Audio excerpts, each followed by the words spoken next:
Well, greetings, imagination connoisseurs. Once again, it is I, your Duke of Dope Discourse, your master of fun and wonder, your viceroy of verisimilitude, your sommelier of cinema, your archbishop of Banterbury, your chancellor of cheerfulness, and as always, as we all know, oh, hang on, let me cue it up, your existential Mr. Rogers, Robert Meyer Burnett, here with episode, I can't even believe this, episode number 431 for this, the 31st day of May 2020.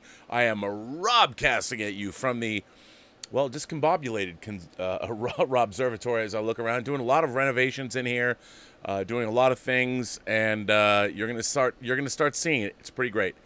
Listen, I do want to point out that with all of the craziness that is going on in the world today, I hope that you tune into this show because this is a respite from all of that. And I do try and steer us away from current events that are unrelated to being an imagination connoisseur.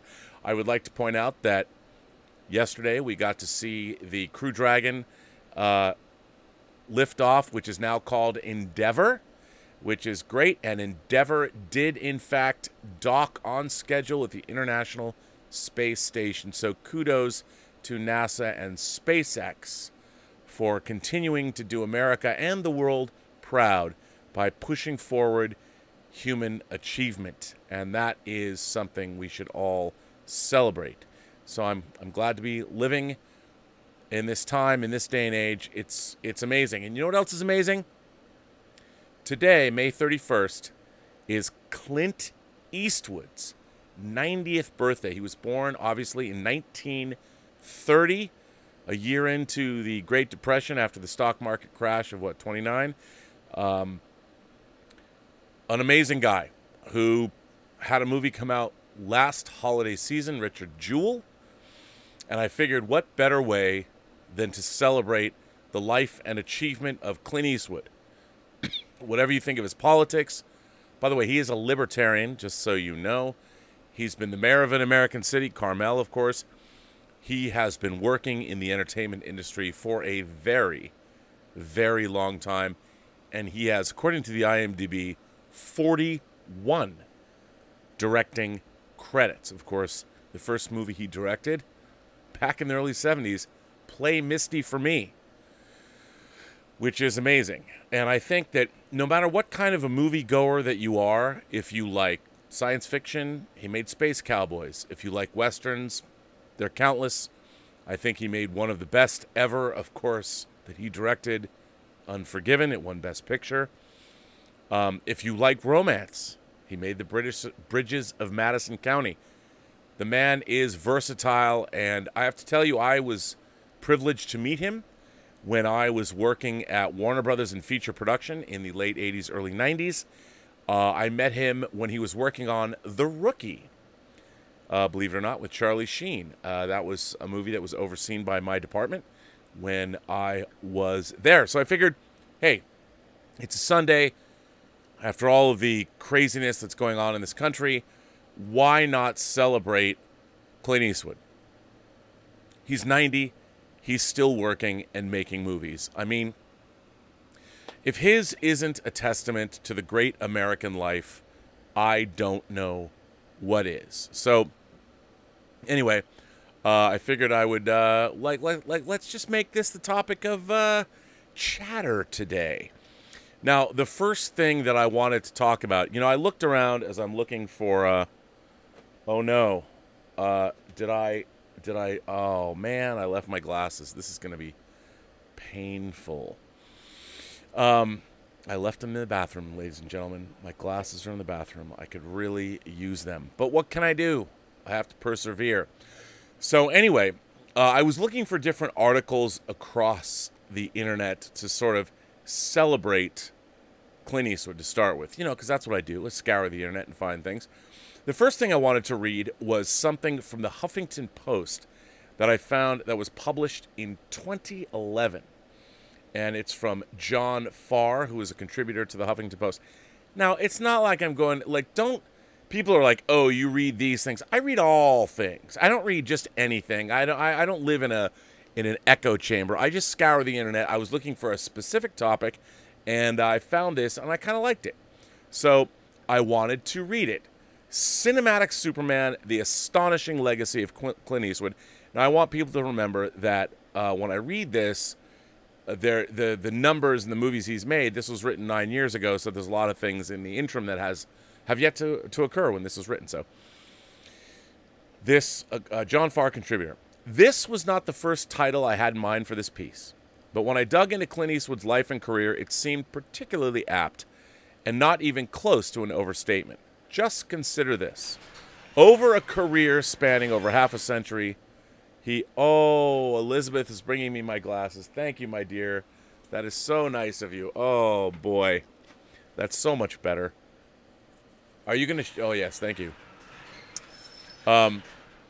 Over a career spanning half a century, he's been involved in over 90 film productions and directed 30 films. Having just turned 81 2 weeks ago, he says his acting days are most likely behind him. But shows no signs of slowing down as a director.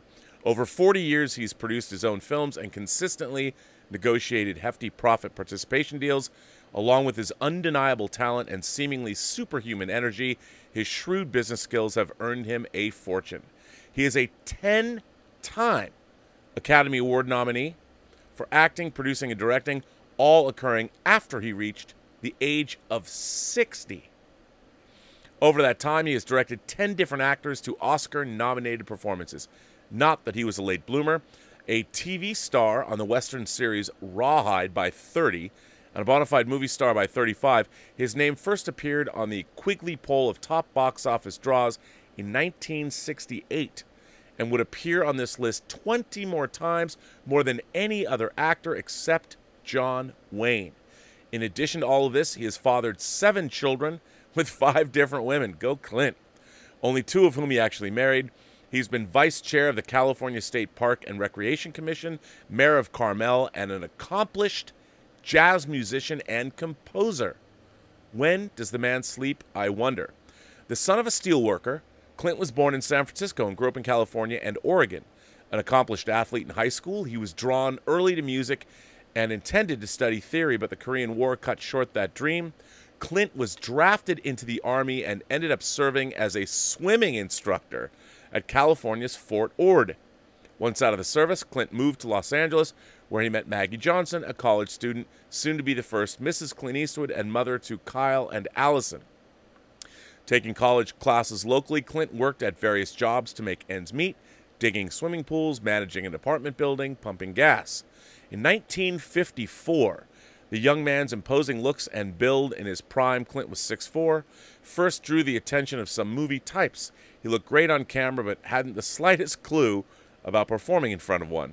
Acting classes helped, though ironically, in his first small roles in movies and television, he would often be criticized for his squint and for hissing his lines, characteristics that would soon define him as a star. 2 years later, Clint's fortune brightened when he met Irving Leonard, a financial advisor who would guide Clint's career. He switched talent agencies, and through his film and TV role, and though his film and TV roles were small, there were more of them, and Clint was getting important seasoning. His big break finally came in 1958 when the series Rawhide, a Western that would run 7 years on CBS. He played a genial cowboy called Roddy Yates. Roddy Yates. How do you like that? Rowdy Yates? Roddy Yates? Maybe it's Rowdy Yates, I think. Roddy. It's Rowdy Yates. What an idiot I am. Late in the run of the series, Clint heard about a Western to be shot in Europe by a then unknown director named Sergio Leone. Its title was A Fistful of Dollars, which, by the way, is one of the great titles of all time. Wanting to escape the drudgery of Rawhide, he accepted the role first offered to James Coburn, who wanted more money to do it. Importantly, in playing the man with no name, Clint saw the opportunity to challenge the stereotypical white hat American Western hero with a much more ambiguous, mysterious anti-hero, a man with an unrevealed past who communicates mostly through attitude and action rather than sentiment. This description would go on to fit the Eastwood star persona for decades to come. That first Leone film became a trilogy, wildly successful in Europe and spawning a whole subgenre dubbed the spaghetti western. By the time it finally reached the States in 1967, Clint had achieved big screen stardom and would never look back. Notably, the actor had first shown interest in directing way back on Rawhide. He directed several trailers for the show and begged his bosses to let him helm a full episode. They refused, but Clint's intention to direct persisted when he finally got the chance in 1971 with a film called Play Misty for Me, which, by the way, if you haven't seen it, you must. I have listed below my own Eastwood acted and directed top 10, which requires more than a word of explanation. The closest Clint came to a career slump happened in the 80s. Indeed, by the end of that decade, he'd experienced a few actual flops. Remember Pink Cadillac or The Rookie? Yes, I remember The Rookie. I kind of worked on it. The truth is, Eastwood had more than his share of films over that period and other times that might not have achieved greatness, but were still extremely good. Coogans Bluff, Play Misty for Me, fit in that category, as does Bird, Flags of Our Fathers, and even his last on-screen role, Gran Torino. Obviously, he was in The Mule, though many rate those last two features higher than I do. In Coogans Bluff, which in turn inspired a popular 70s TV series, McCloud, which I used to watch all the time as a kid, rural Marshall Clint comes to big bad New York City to retrieve a suspect, locking horns with a cynical cop played by Lee J. Cobb. It was also notable as the first of 5 Eastwood films directed by Don Siegel. Clint would learn much from the older man's skill and experience behind the camera. Many will disagree, but I also felt Clint's biggest latter career triumph, $1 Million Baby, was a trifle overrated. Nominated for 7 Oscars, it won 4. Best Picture, Director, Actress, and Supporting Actor. I actually went back and screened Baby again to take a fresh look. Extremely well acted and directed, though Swank occasionally grated on me. For me, the film still falls short by being a tad too obvious and heavy-handed in its conceit. In Hillary, the crusty Clint finds the daughter he'd lost. A throwback to classics of the 30s that were somehow better able to pull off this sort of overt sentimentality. That said, the movie's highly entertaining, and I know mine is in the minority opinion. Ultimately, whether you concur with my own picks is almost beside the point. What surely we can all agree on is the brilliance of this actor and filmmaker, and I don't use this term lightly. But clearly it takes something more than hard work, determination, and luck to amass a filmography like Clint's. Like his Man with No Name, Clint doesn't use words to wow us. It's his actions that count. He is self-deprecating always, and he makes what he does look easy. But of course it's anything but. What's behind his approach, I think, is a fundamental respect for the intelligence of his audience. A quality we see less and less in today's mainstream filmmakers. Reflecting his reverence for the classics of old Hollywood, reputedly James Cagney is his favorite star. Above all, Clint values a compelling story and sees nothing wrong with leaving something to the imagination. That he continues practicing his craft because there are more stories to tell only reinforces his position as a bona fide national treasure. Let me tell you, Clint Eastwood saying that there are more stories to tell. You can understand why I wanted to do my show today about Clint Eastwood. Now, in scouring the internet, I found something else. Before I'm going to read these list of films and get into that, I found another piece of the puzzle. This was something that was printed by Tony Macklin. I found it on Reddit. And he is apparently a film professor and has written, I don't know much about him at all. But I just found this. I went to his website. I just like this. I like what he wrote, so I decided to share it with you today. My Life with Clint on his 90th birthday. He published this 2 days ago on May 29th on his website, tonymacklin.net. I wanted to hold off on this analysis and appreciation until it was finally appropriate. But as Clint passes his 90th birthday on May 31st, 2020, I realize Clint may outlive us all. So I'm doing this early instead of perhaps never. For a long time, I was not quite cognizant of how important a factor Clint Eastwood was on my life. As he evolved as an artist, I evolved as a critic. I always knew how influential Alfred Hitchcock was on me, but I never quite realized that Clint had many of the qualities of Hitch. Fortunately, I spent time with both of them, which added to my perspective. They were most alike in that they were superficially tossed into genres at the beginning. Hitch simply was thought to be a director of thrillers, and Clint was an action hero, especially in spaghetti westerns. He turned down a part in Leone's classic Once Upon a Time in the West because he didn't want to get typecast, but for a long time, he was typecast. Both Hitch and Clint were popular because they entertained. If there was depth to their work, it went basically unnoticed. Finally, the French did notice that there was something to Hitch beyond his stylistic flourishes. He recognized the basic theme. They recognized that basic themes simmered beneath the surface. Hitch had depths. Clint, especially with his Man with No Name character in Sergio Leone westerns, also was first and foremost a figure of style. But he too had unrecognized depths that were destined to grow. Hitch is famous for saying, actors should be treated like cattle. Tom Hanks, after Clint directed him in Sully, said, Eastwood treats his actors like horses. Both were intimidating. Clint Eastwood in my life was more of an eventuality than something I seized. I have never been what you might call a fan, but I have been a committed observer whose connection with his work grew with time. I initially underrated Play Misty for Me and Dirty Harry, but I did get The Beguil'd, which nobody saw. I taught The Beguil'd as a visiting professor for a term at UC Santa Barbara. The Beguil'd flopped in the United States, but was celebrated by European critics.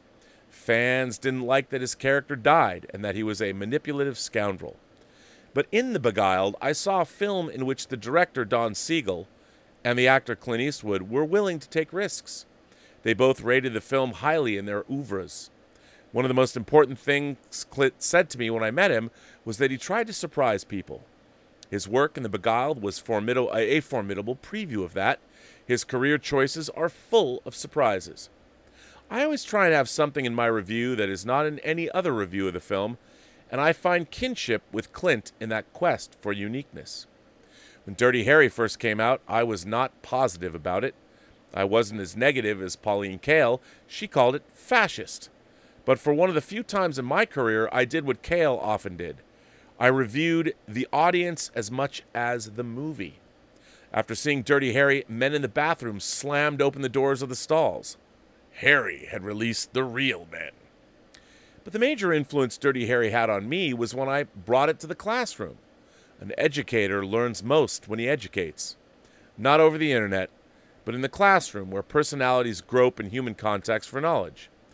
Dirty Harry and Chinatown are my two favorite films to work with in the classroom. They both have remarkable levels to vault. In 1995 at the University of Dayton, I taught the first college course ever done on Clint Eastwood. I had taught many film courses at the University of Dayton, including one on Don Siegel and Robert Altman, in which I used Siegel's Dirty Harry. Subsequently, I decided to offer a course totally on Clint. It got major pushback from alumni who thought that a Department of English that was orientated to Shakespeare had lowered its standards inexcusably. I thought otherwise. I remember a blonde student who was skeptical about the subject of the course. I offered her an option, but she stayed, and at the end of the course was glad she had stayed. Clint has that effect on people. I discovered how much imagination and meaningful symbolism Siegel, his writers, and Clint had created. Dirty Harry is a form of dualities, which was a major finding for me. Both Dirty Harry and Chinatown have intriguing dualities. Harry Callahan and Scorpio are alter egos. There's a terrific shot when Harry is on top of a speeding school bus which Scorpio is driving. Harry leans down in front of the driver's window. Both men have pistols in their hands. It's a mirror image and visually captures the psychological relationship. The two images unite. There is also clever social criticism about the contemporary world that Harry hates. That appealed to many in the audience, but it is done slyly. There is also a Christ figure, which is a staple of many of Clint's films. That does not mean his character is divine. He is just a singular man searching for redemption. The Christs around him are distortions. Scorpio is an example. Behind the wounded Scorpio on a football field is a cross of lime, and Scorpio wears a belt with a distorted cross. peace symbol buckle. Distortion is very relevant today, where Christ has become a money changer. Sergio Leone introduced Clint and the Christ figure with the Man with No Name character in his trilogy of spaghetti westerns. In the opening of A Fistful of Dollars, Clint, the Man with No Name, rides into town on a mule and ultimately saves Julio, Mary, and the child. At one point, a character looks at him and says, "Jesus." It's an illusion that seems to have been sustained. Clint Eastwood was fortunate in getting roles. He wasn't even a consideration for the Man with No Name until someone showed Leone an episode of the television show Rawhide. He saw an actor that he could mold. Clint wasn't the choice to play Harry Callahan. Frank Sinatra was originally supposed to play him, but Sinatra broke his wrist, making the Manchurian Candidate 8 years before Dirty Harry, and he dropped out because of the injury. The role was then turned down by John Wayne. Director Don Siegel obviously was able to do more molding with the character of Harry, with Clint, rather than with Frank or the Duke. The two men set rigidly in their ways. Jack Nicholson was the actor who epitomized alienation in the films of the 1970s. In Dirty Harry, Clint gave alienation another face. But where Clint passed on a role that would have defined alienation even more was when he didn't accept Captain Benjamin Willard in Apocalypse Now. It would mean being away from home, out of the United States for too long. Martin Sheen played the character. Clint would have rendered a very different performance. Imagine if Clint didn't play Dirty Harry Callahan and did play Benjamin Willard. It would have changed his image. But one thing is certain.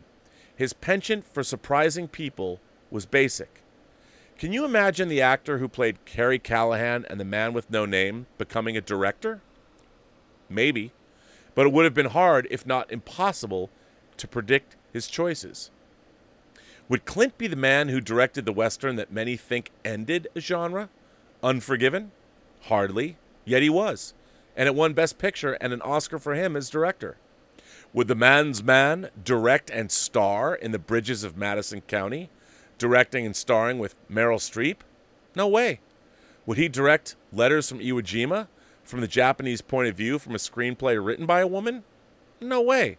Would he direct and act in a film about a female boxer? Female boxing? No way. But $1 Million Baby won Oscars for Best Picture, Best Director, and for actors Hilary Swank and Morgan Freeman. Would he direct a movie about a single mother in The Changeling?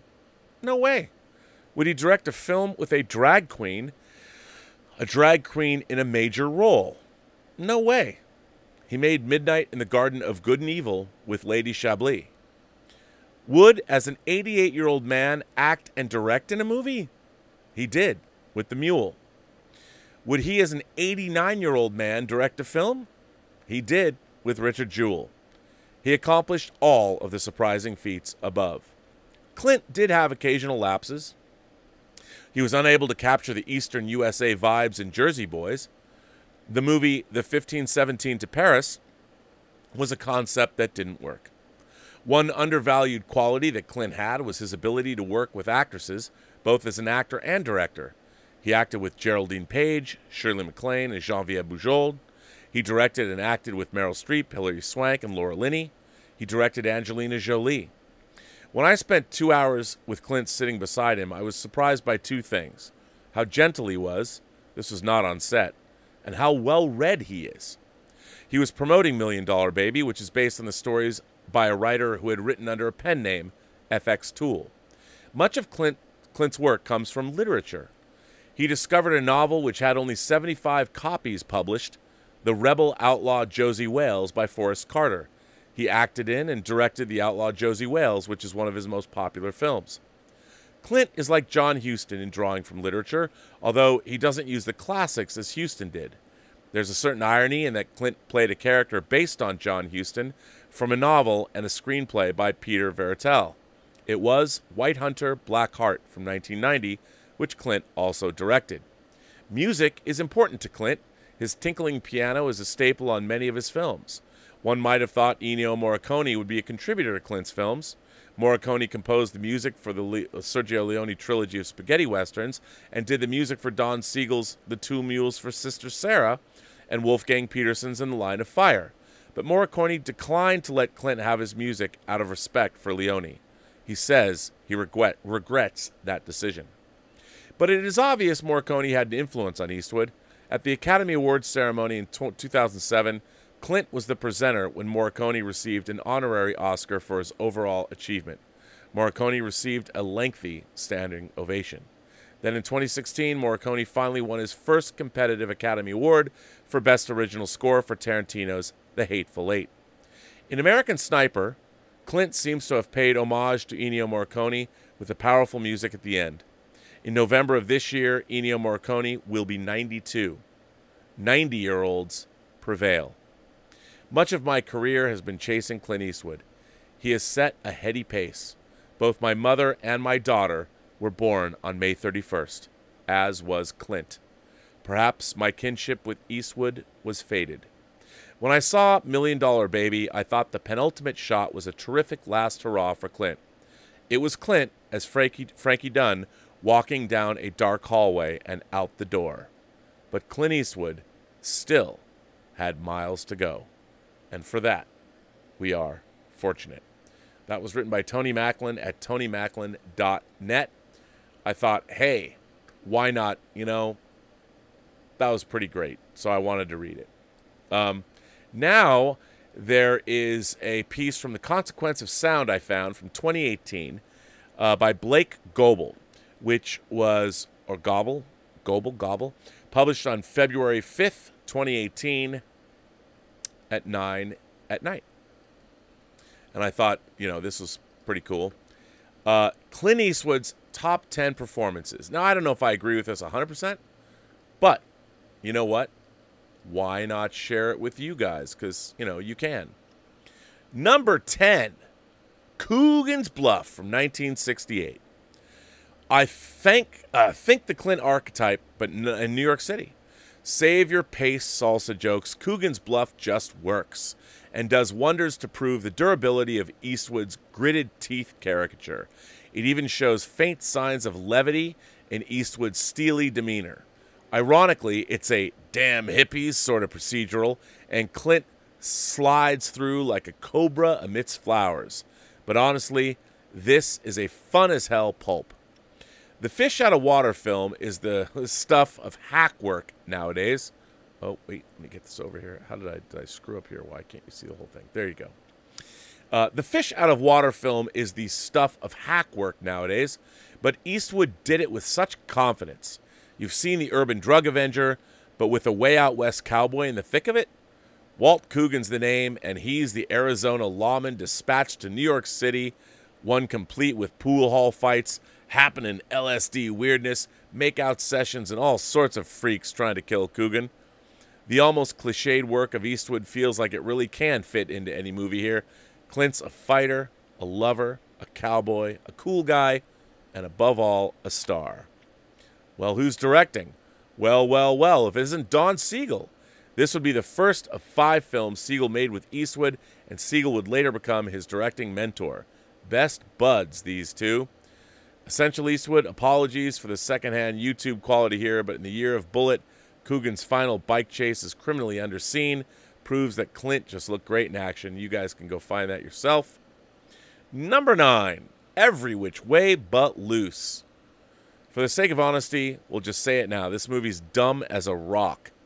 It's that buddy actioner with Eastwood and a beer-swilling orangutan named Clyde, which, by the way, as a kid I saw and loved it. Loved it.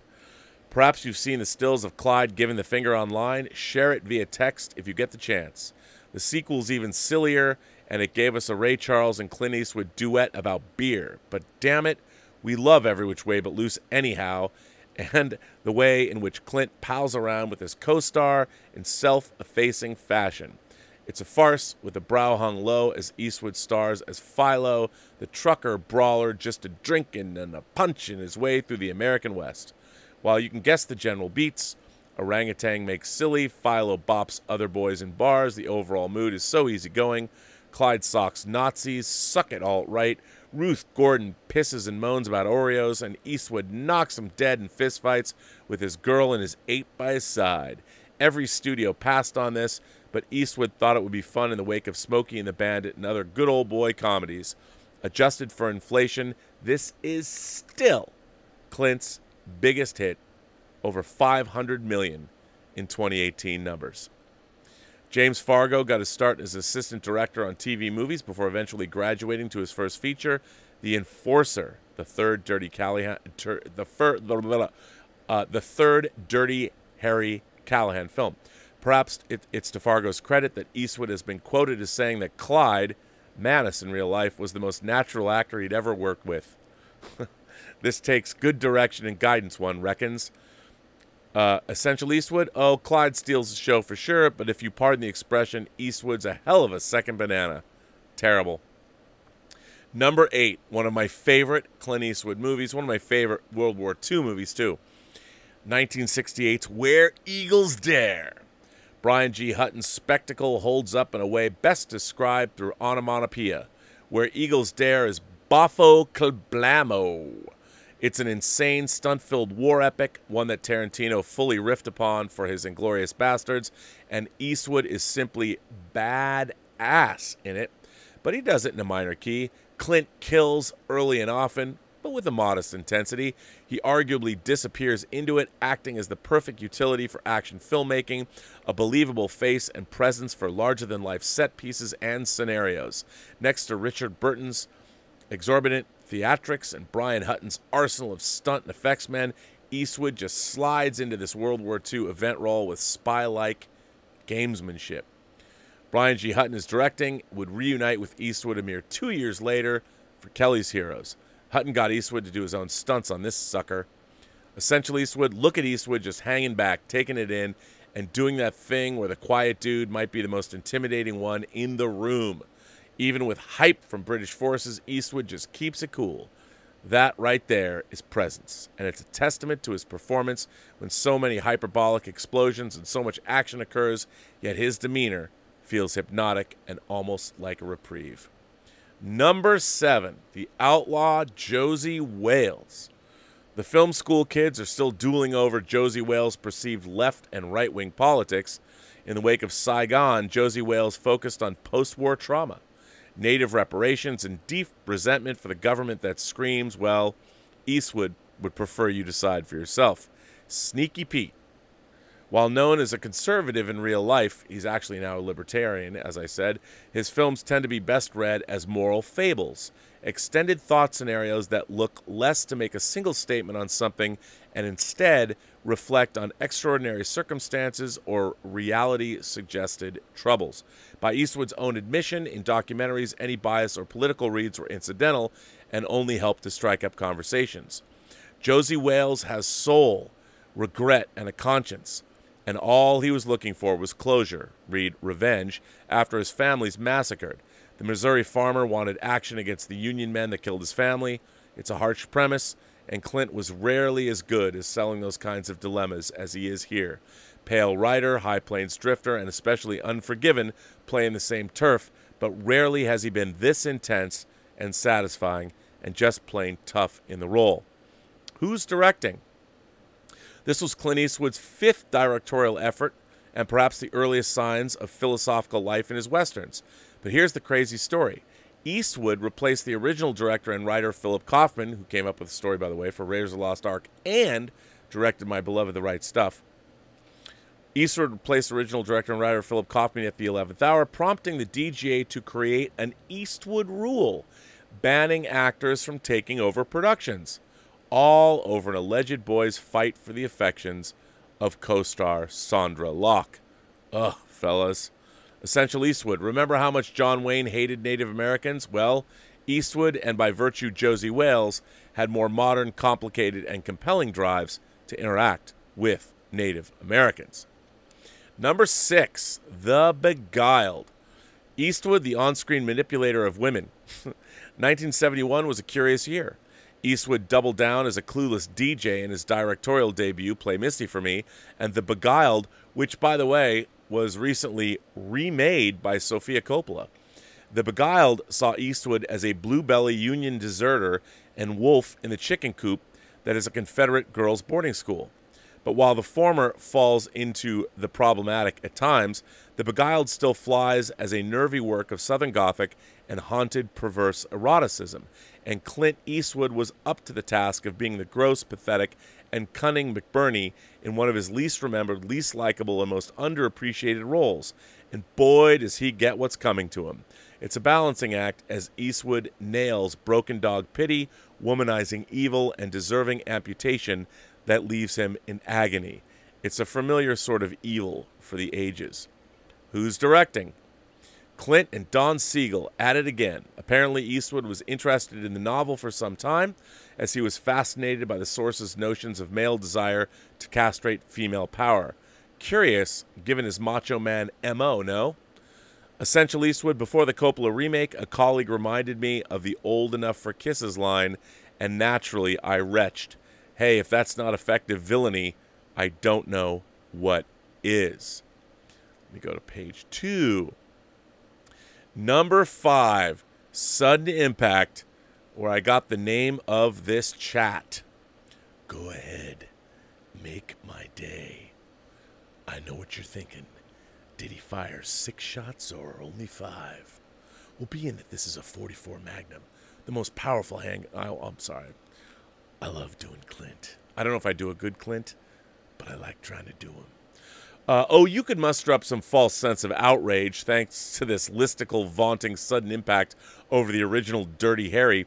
But the thing is, Eastwood's 1983 entry into this long-standing franchise is hands down the most entertaining and curiously rewatchable entry.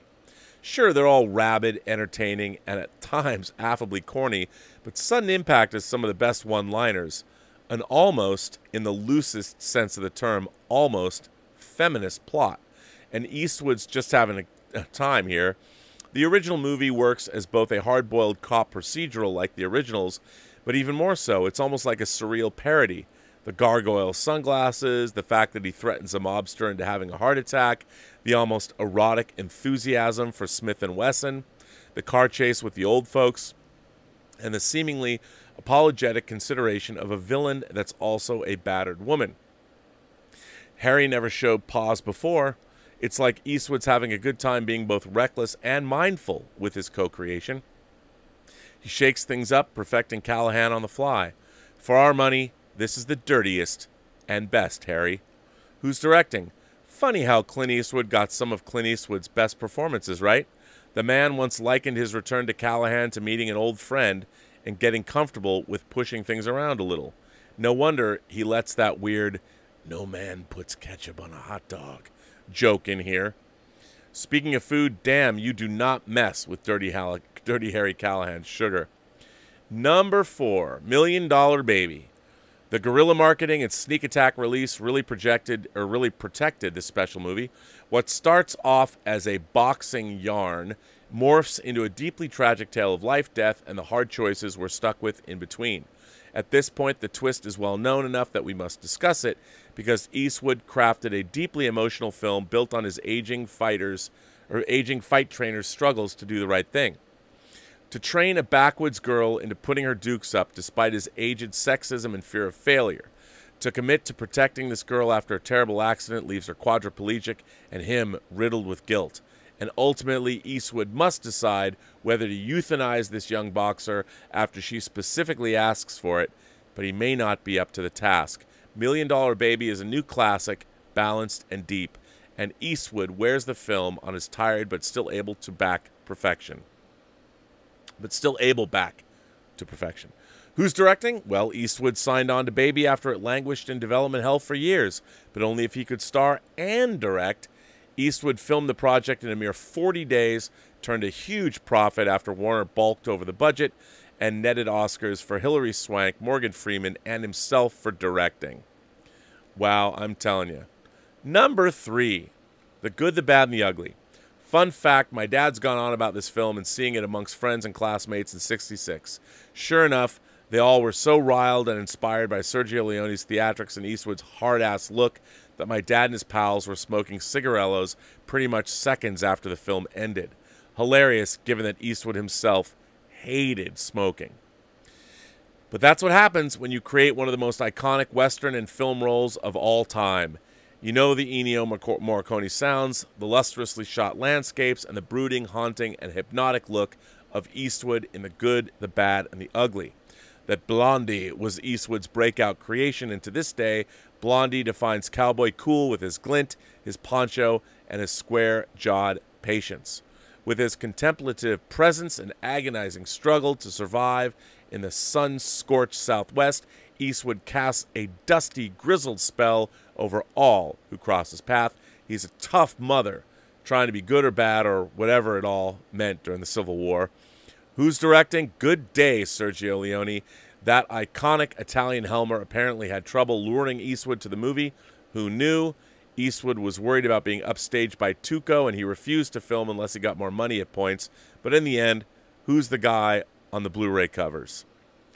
Essential Eastwood, if you have 10 minutes to savor the absurd faces of Eastwood, not to mention Lee Van Cleef and Eli Wallach for that matter, of course you do, Padre. It's so good. Number 2, which I got to tell you, I would not have thought this would be this high on this list, but I'm reading it anyway because even I was taken aback when he decided to do this.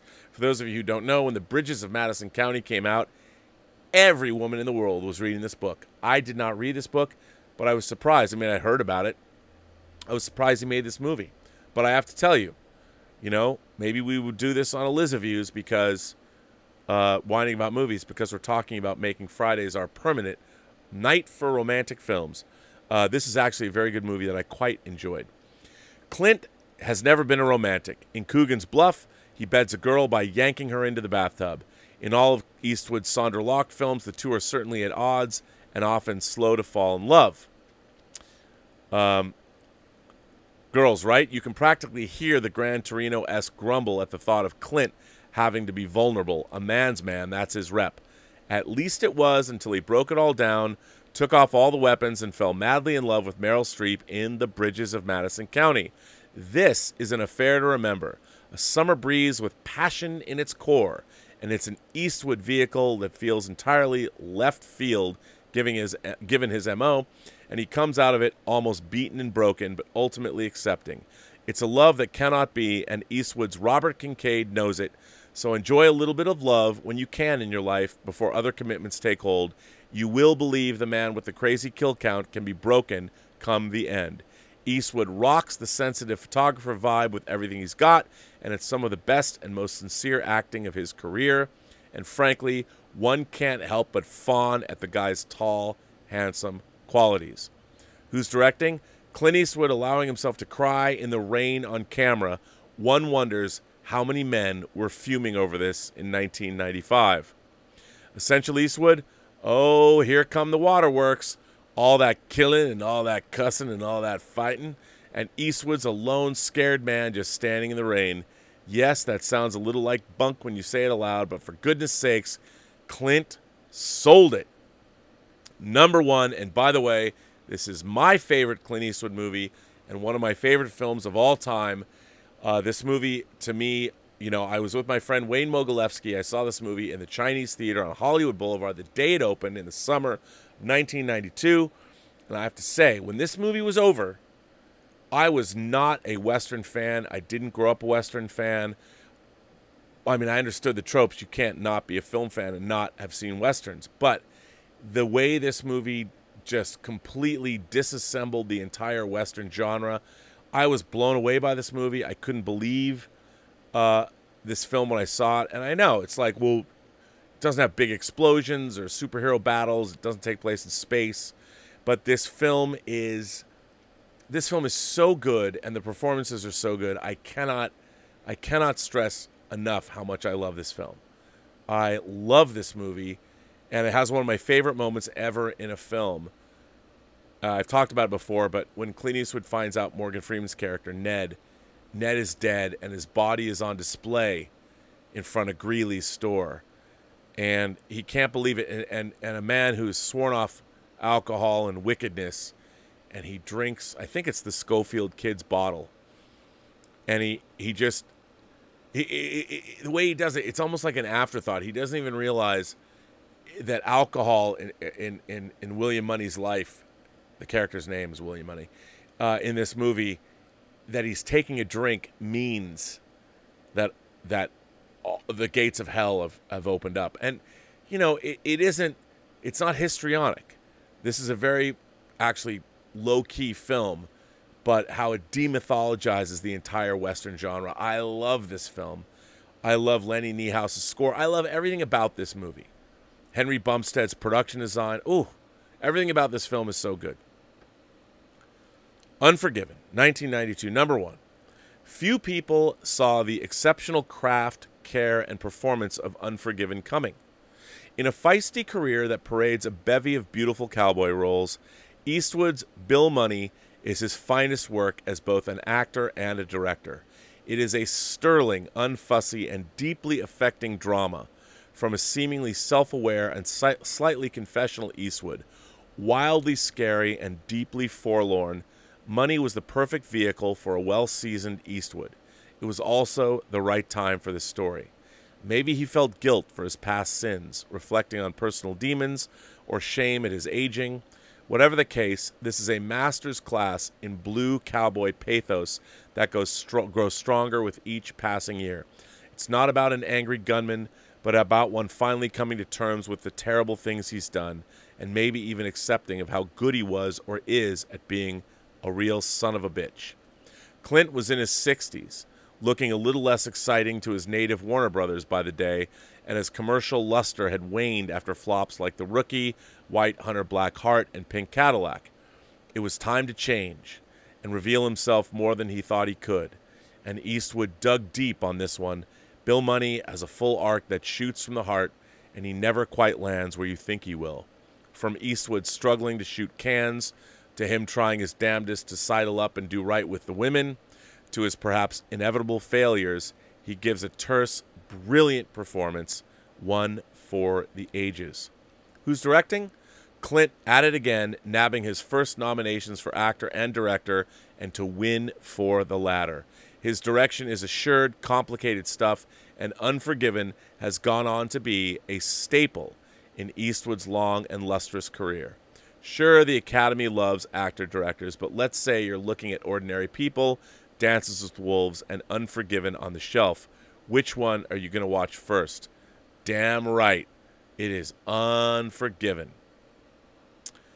Essential Eastwood, it's an image as old as movies, cowboys around the fire, commiserating and so forth, but it's what Eastwood does with this moment and how Money confesses to sin, guilt, and the open acknowledgement of what a mean machine he spent his life being. One people assumed would kill you as soon as you look at him funny. Eastwood's rarely been this sparse, bare, and open in his acting and directing. Bill Money is a man of many contradictions, and he gives a portrait of tragic depth. Eastwood broke new ground as a performer and a director here, while nearly reinventing and honestly reflecting on the troubles of a genre he helped popularize in this moment. This is Maximum Clint. So those are the 3 articles I found to celebrate Clint Eastwood's 90th birthday. I figured, you know, that would be a fun overview of his career. Now, you know, I want to look back, and I just look back at the movies that he starred in and that he directed. As an actor, he has 71 credits. But as a director, which I think is the most surprising, I remember, you know, when I was first becoming a movie fan and started to really put the names to the films and learn who directors were, because that's who fascinated me the most. When you go back and you find out Clint Eastwood's first time he directed a movie was in 1971. He directed Play Misty for Me. Then he went on to direct, I mean, check this out. This is what he directed.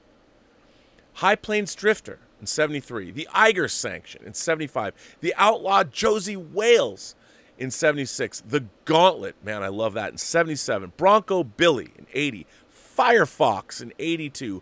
Honky Tonk Man in 82. Sudden Impact, 83. Pale Rider in 85, which is kind of the unofficial 5th Man with No Name movie after, I mean, Outlaw Josey Wales, maybe.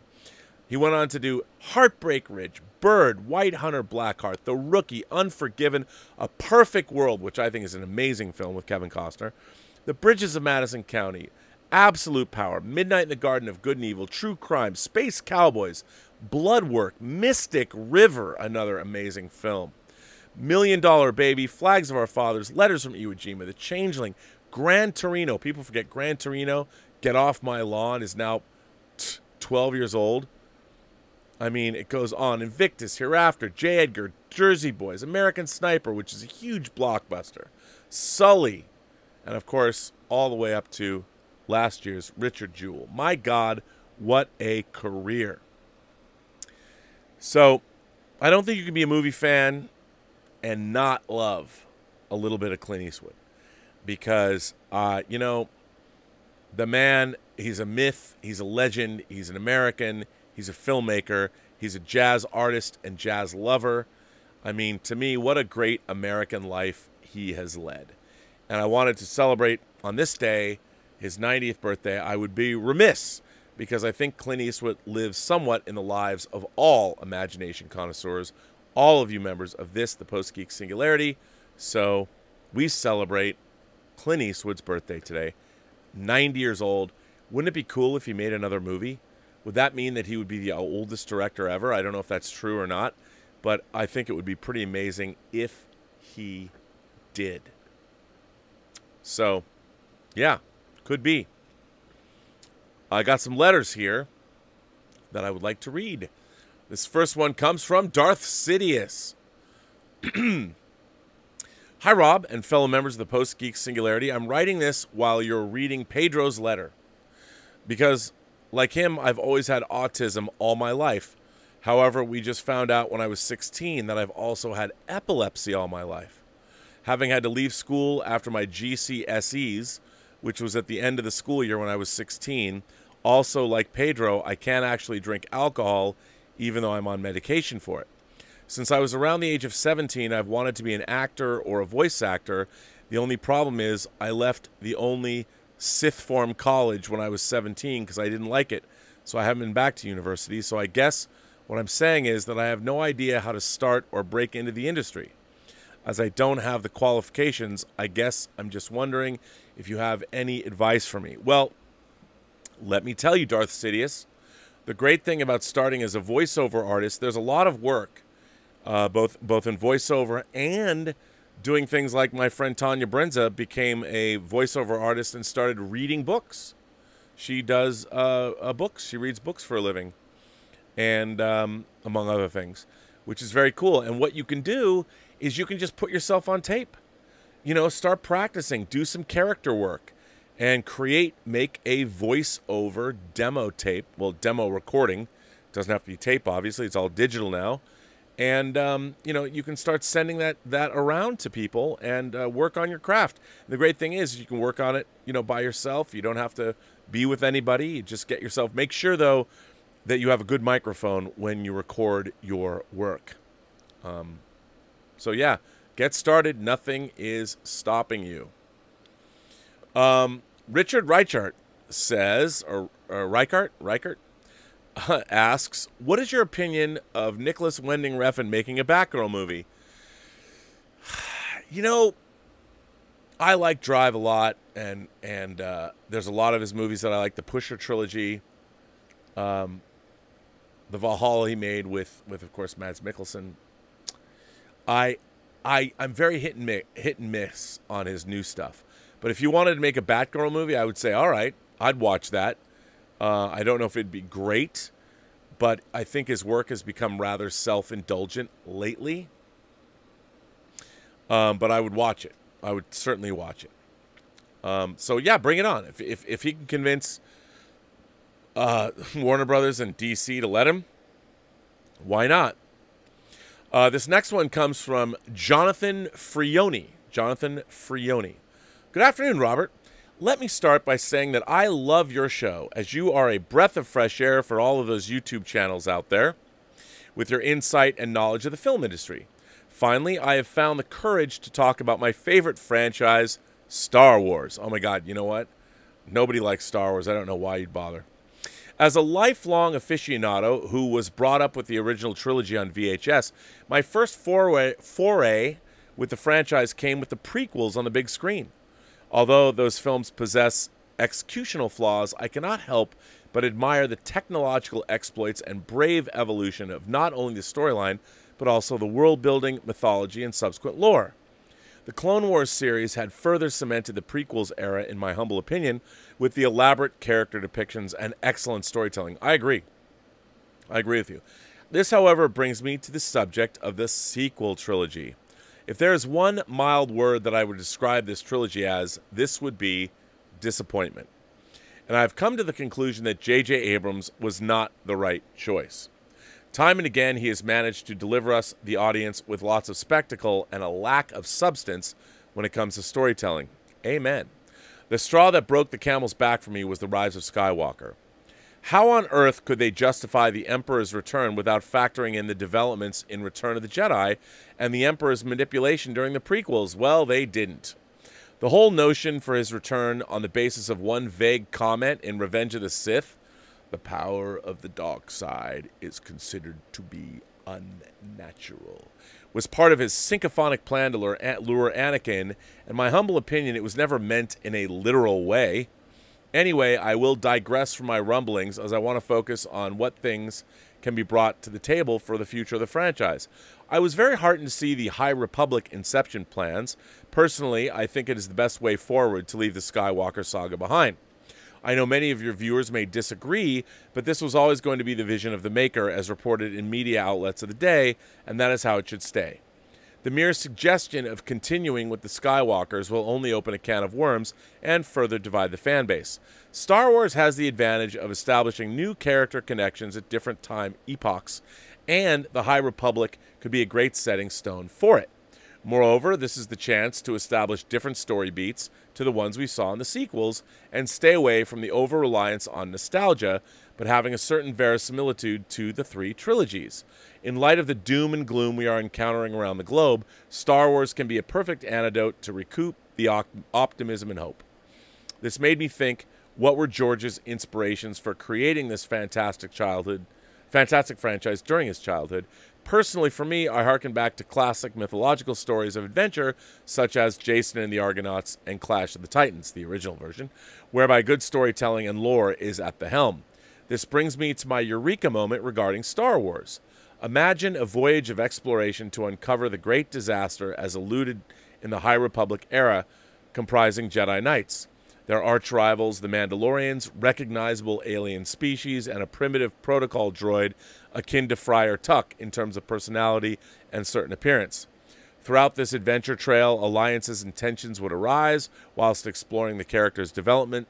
Worlds will be explored and revisited, such as Jeddah, one of the cradles of the Jedi Order, and the lore would be further cemented. Although you would see certain verisimilitude in the world-building, technology, and spaceships, a retrospective analysis of its evolution would be expected, unlike what we saw in the sequels. Anyway, Rob, with this first attempt on a brief synopsis, I just wanted to highlight the potential of expanding the franchise without falling back on established tropes. Keep up the good work, Rob. You're a rare talent in the YouTube airwaves, and I will keep you posted on my other sci-fi fandom views. Yours sincerely, Jonathan Frioni. Jonathan, I want to thank you for that thoughtful letter. Look, I'm excited about the High Republic era. I think it could be great. And I really liked Shadows of the Empire when it came out in the mid-aughts, or pardon me, mid-90s, not aughts. Wow, I'm old. And I think it could work. I mean, I like the fact that they're really going after stories to tell. They're really thinking about it and what they're going to do and how they're going to do it. So, again, I am excited. Ladies and gentlemen, our daily letter. This is a long one from Omar94. Hi, Rob. This is the second letter about the MCU. Here are the problems I have with it. In general. So here goes, as it's quite long. Maybe I should take a sip of water.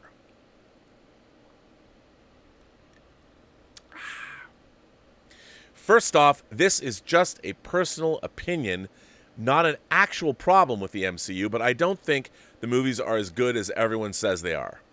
Don't get me wrong, I like most of them. There are some I dislike and others I think are okay, but they're all very overhyped to me. For example, everyone loved Black Panther, but I found it to be just okay. I'm glad it made all the money it did, but I didn't think it was that good. So here are the actual problems I have. So here we go. The problem with shared universes is how all the characters are aware of what's going on. So it would make sense if one hero is going through something bad, it would make sense other heroes would know what was going on and try and help out. But that is not always the case with the MCU. You have situations where the hero is going through something huge, but none of the other heroes show up. In Thor: The Dark World, Thor has to deal with Malekith alone. Where was Iron Man, Captain America, Hulk, Hawkeye, Black Widow, S.H.I.E.L.D. when London was being destroyed? In Iron Man 3, why did nobody like S.H.I.E.L.D. and the other Avengers come find out what's going on, like when Tony Stark's mansion was destroyed and he goes missing, or at the end when all the Iron Man suits fight Mandarin and his followers? In Captain America: The Winter Soldier, where were all the other heroes when the helicarriers came out at the end, as they would find out what's going on, or Steve Rogers could have called them in to help out? In Spider-Man: Far From Home, where were Hulk, Hawkeye, War Machine, Ant-Man, or Doctor Strange when Europe was under attack? There are other examples, but those are some. Another problem with the shared universe is that everything is connected. Captain America was friends with Howard Stark, who helped found S.H.I.E.L.D., whose son just happened to become Iron Man, who also knew Hank Pym and worked with him at S.H.I.E.L.D., and ended up being killed by Bucky, of all people. Captain Marvel's powers came from the Tesseract, which S.H.I.E.L.D. helped to have, or happened to have, and Red Skull wanting it earlier, and then Loki using it for the Chitauri to come through a wormhole. Hulk ends up on Sakaar, which is the same planet that Thor eventually comes to. The name of the Avengers came from Captain Marvel. Vulture and Mysterio were wronged by Tony Stark, of all people, and became villains because of him. Vulture also happens to be the father of Liz Allen, the girl Peter Parker has a crush on. Don't get me wrong, that reveal was a great twist, but still, everything has to be connected. There are other examples, but those are some. Characters' power levels go up and down depending on the movie, or sometimes in the same movie. For example, Iron Man could hold his own against Thor in Avengers 1, but somehow is powered down to where he loses to Captain America in Civil War. Captain America is like that too. He can get punched by Thanos, fall from great heights, crash land on top of cars, and somehow be okay. In Winter Soldier, Bucky shoots him near the end of the movie in the helicarrier, and that causes him serious pain, but earlier he crashed onto a bus after being knocked off a highway. In Infinity War, two of the children of Thanos were powered down, so Captain America, Black Widow, and the Falcon could defeat them. Later on in the movie, they were able to hold their own against much better than before. There's no consistency. There are other examples, but those are some. John always complains about this on his show, but it is a problem, as fake deaths are very annoying. Characters die and come back very quickly. Loki supposedly died in Dark World, but he ended up faking it. He died in Infinity War, but is alive again because of Endgame's time travel. Some deaths are obviously fake and make no sense. Why are they in the story? Like in Black Panther, Killmonger supposedly kills T'Challa and other characters are distraught over it. I find it hard to believe Marvel would expect audiences to believe T'Challa would be supposedly killed, considering it was midway through his first standalone movie. Those are some of the examples of fake deaths. The fake deaths unfortunately seeg into another problem I have, and that is there are very few risks in the stories. I almost never feel the stakes are high. For example, in Infinity War, I didn't feel anything when the characters dusted, as they knew they would be okay, as I knew they would be okay and would eventually return. Another problem I had with Infinity War was Thanos never killing other heroes. He would stop at nothing to get the stones. Why did he not just kill all the heroes who stood in his way? Instead, he just kept throwing them around instead of just killing them and no longer causing a problem for him. I feel like if Thanos killed all the heroes one by one, that would have made the stakes really high, as we wouldn't know what is going to happen, and it shows Marvel was willing to take major risks with their characters. Another problem with the stakes is that certain times the humor stands in the way. At certain points in some movies, I think to myself, I don't really care who or what is in danger. I just don't want to hear any more jokes. There are other examples, but those are some. With a few exceptions, the villains are very underwhelming. Most are never fleshed out, so it's hard to be invested in those characters, like Malekith, for example. Also, some villains don't appear threatening to heroes, like Ultron. The problem I had with Ultron is that he kept making jokes and didn't cause as much damage as he could have. He is linked into technology, so he could be hacked into the cloud or the government systems and so forth, causing serious death and destruction, but he didn't. Or when he kidnapped Black Widow, he could have just killed her, as he wants to wipe out all humans, but he doesn't. Those are some examples about the problems I have with the villains. The continuity in the MCU is also convoluted. In Avengers 1, Nick Fury tells the heroes Thor was the reason S.H.I.E.L.D. was building weapons of mass destruction, and that Thor showed him humans were no longer alone, and he quoted, hopelessly, hilariously outgunned.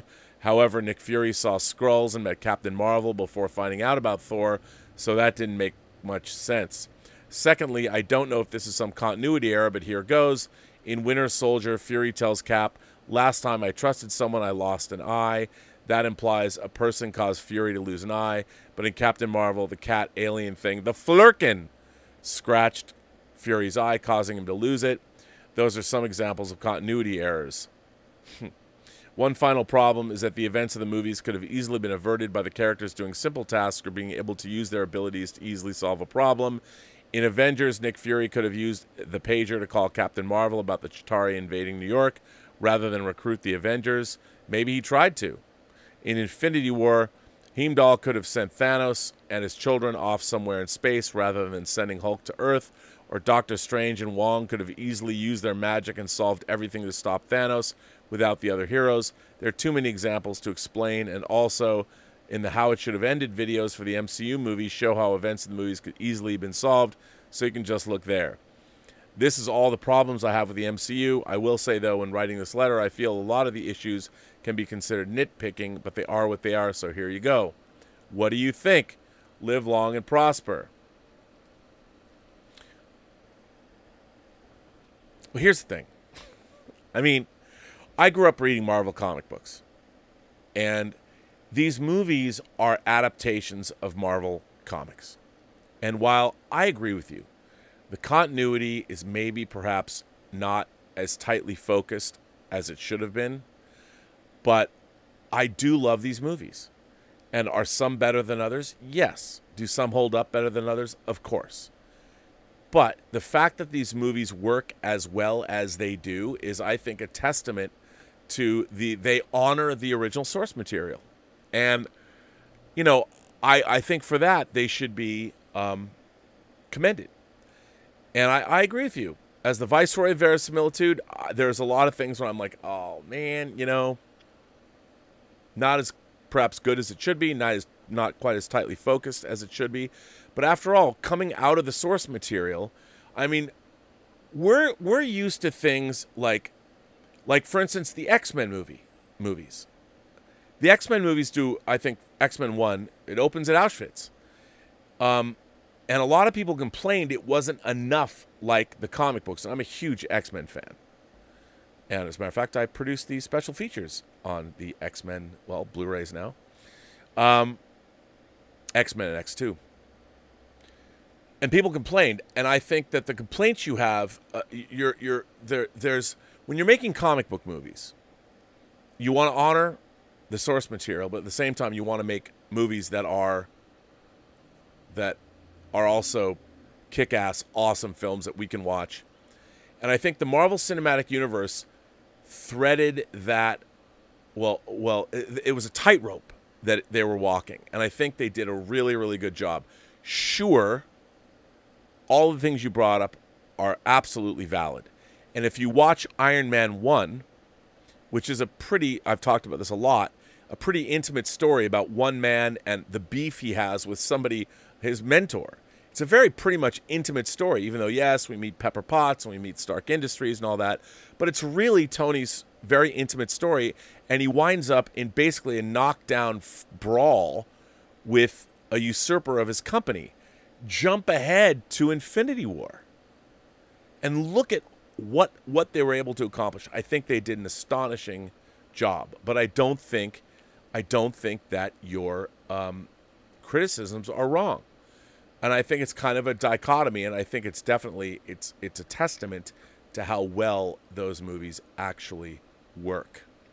Now, people have been firing in super chats and things, and let me jump to those, because actually there's quite a few already. And hold on. Let me go to them and see what are you guys saying? Let's see, shall we? Because that would be fun. Let's see what's going on. So, Senpaigar says, I just watched that video you spoke of about the woman in the park. I heard she got fired. Not to say that racism doesn't exist here in Canada, but I myself haven't seen anything like that. I'm always shocked to see what goes on in the USA. Yeah, I wish I could tell you that I am, but I'm never shocked about what goes on here. I really am not. Hey, that's interesting. Why is there we go. And so yes, America, talk about a country that's full of dichotomies. America is your country. Senpaigar goes on and says, someone asked you what your favorite spaceship was the other day. I just wanted to say that from the first time I saw it, mine has been Boba Fett's Slave One. Love the design of that ship so much. I finally got to see it in action in episode 2 with Django. Yes, I have a beautiful a big die-cast Slave One. It's right over there, made by Code 3. It's very, very hard to get now, but I got it when it first came out. I love the Slave One, and that my die-cast, it's so heavy. It's really, really nice. I love it. Senpaigar goes on and says, the top 3 things that always pique my interest are shows about discovering things that are underground, out in space, or far below the sea. To me, there's really nothing more exciting than what we find from the past or discover in the future. I agree with you. I love those things. We're 100%. I'm with you 100% on that. Dig it up or find it in space. Have you ever seen Quatermass and the Pit? Probably the best science fiction movie made the year I was born. Check out Quatermass and the Pit. It's got both. It's got something that's unearthed from outer space. You'll love it. Check it out. And thanks for supporting the channel. 123 Rock fan sent in a super chat and says, do you think we'll ever see a movie like Boyhood again where filming takes place over a decade? I could see a mystery or crime thriller benefit from it. Oh, man. Hey, you know what? Maybe. I mean, I love Boyhood. Really audacious, but it takes a lot of commitment on both the actors and the filmmakers' parts to get it done. I don't know if anyone's going to be able to do that, but I would certainly love to see it happen. Wouldn't that be great if that happened? It would be fantastic. Willow is here. Willow sends in her daily tip. Thank you, Willow. I've always wondered, she says, how someone who's both the actor and the director of a movie like Clint Eastwood in $1 Million Baby direct themselves. Do they need to have someone else come to the director's chair and help out with the scenes? Well, Willow, sometimes, but a lot of the time, no. I mean, now that we have instant playback, you can look at your scenes, and I think that when you are an actor that becomes a director, you kind of know what you're doing. Actors know. It was like when I was talking to John Noble today on the Mainframe Comic-Con. I don't know if any of you saw it. What a character he was. It was really fun talking to him. But he talks about whether or not he knows he nails a scene. It is really difficult. It is really tough. But I think people really know. I think directors really know, and especially a guy like Clint Eastwood. Definitely. But it is difficult. I mean, think about it. Kevin Costner, Mel Gibson, Clint Eastwood, they've all made these big epic movies. Andrew Christie says, with all things pointing to him returning as Superman, Snyder Cut, maybe a JJ film, cameos, etc., along with the success of The Witcher and a second season coming, Henry Cavill must be a happy chappy at the moment. I would say, yeah. I'm really happy for him because, you know, Henry Cavill works his ass off. I think he's a great actor, a great screen presence. I loved him in, like, for instance, A Man from U.N.C.L.E., you know, Guy Ritchie's Man from U.N.C.L.E. reboot. And he just couldn't catch a break. And I think he's an incredible performer, and it was great to see him.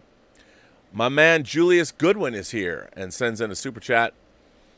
And he says, hard to believe Dirty Harry is 90. If you told me he would go on to be one of the best directors in Hollywood in the 80s, I'd have laughed. Yes, I think so, Julius. I know what you're thinking. Did he fire 6 shots or only 5? Julius also goes on to say, do you have a favorite Clint Eastwood movie that he did as director? For me, it's either $1 Million Baby or Gran Torino. No, it's as I said, it's Unforgiven, 100%.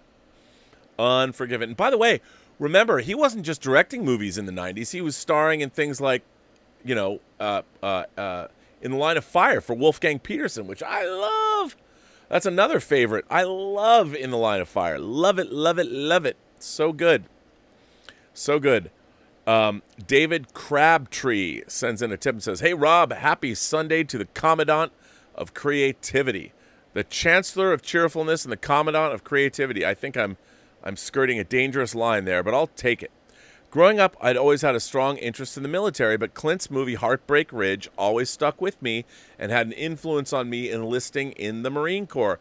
I don't think Heartbreak Ridge is perfect, but it's a really good movie. And David, thank you for your service, and all I can say is Semper Fi.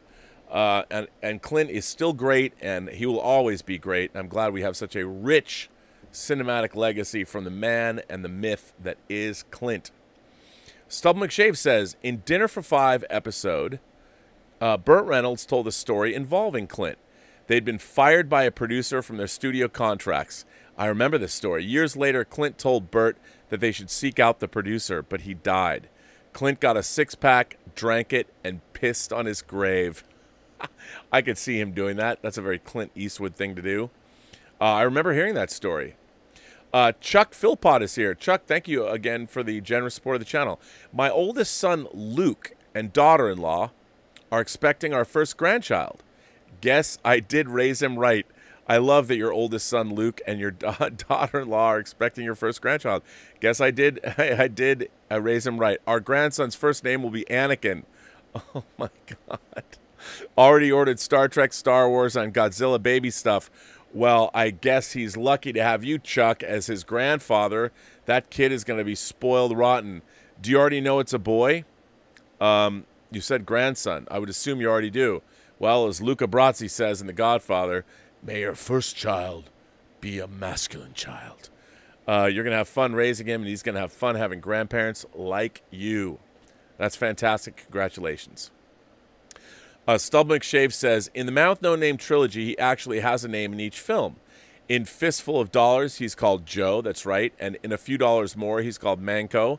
And in The Good, the Bad, and the Ugly, he's nicknamed Blondie. It's true, but he doesn't really have a name.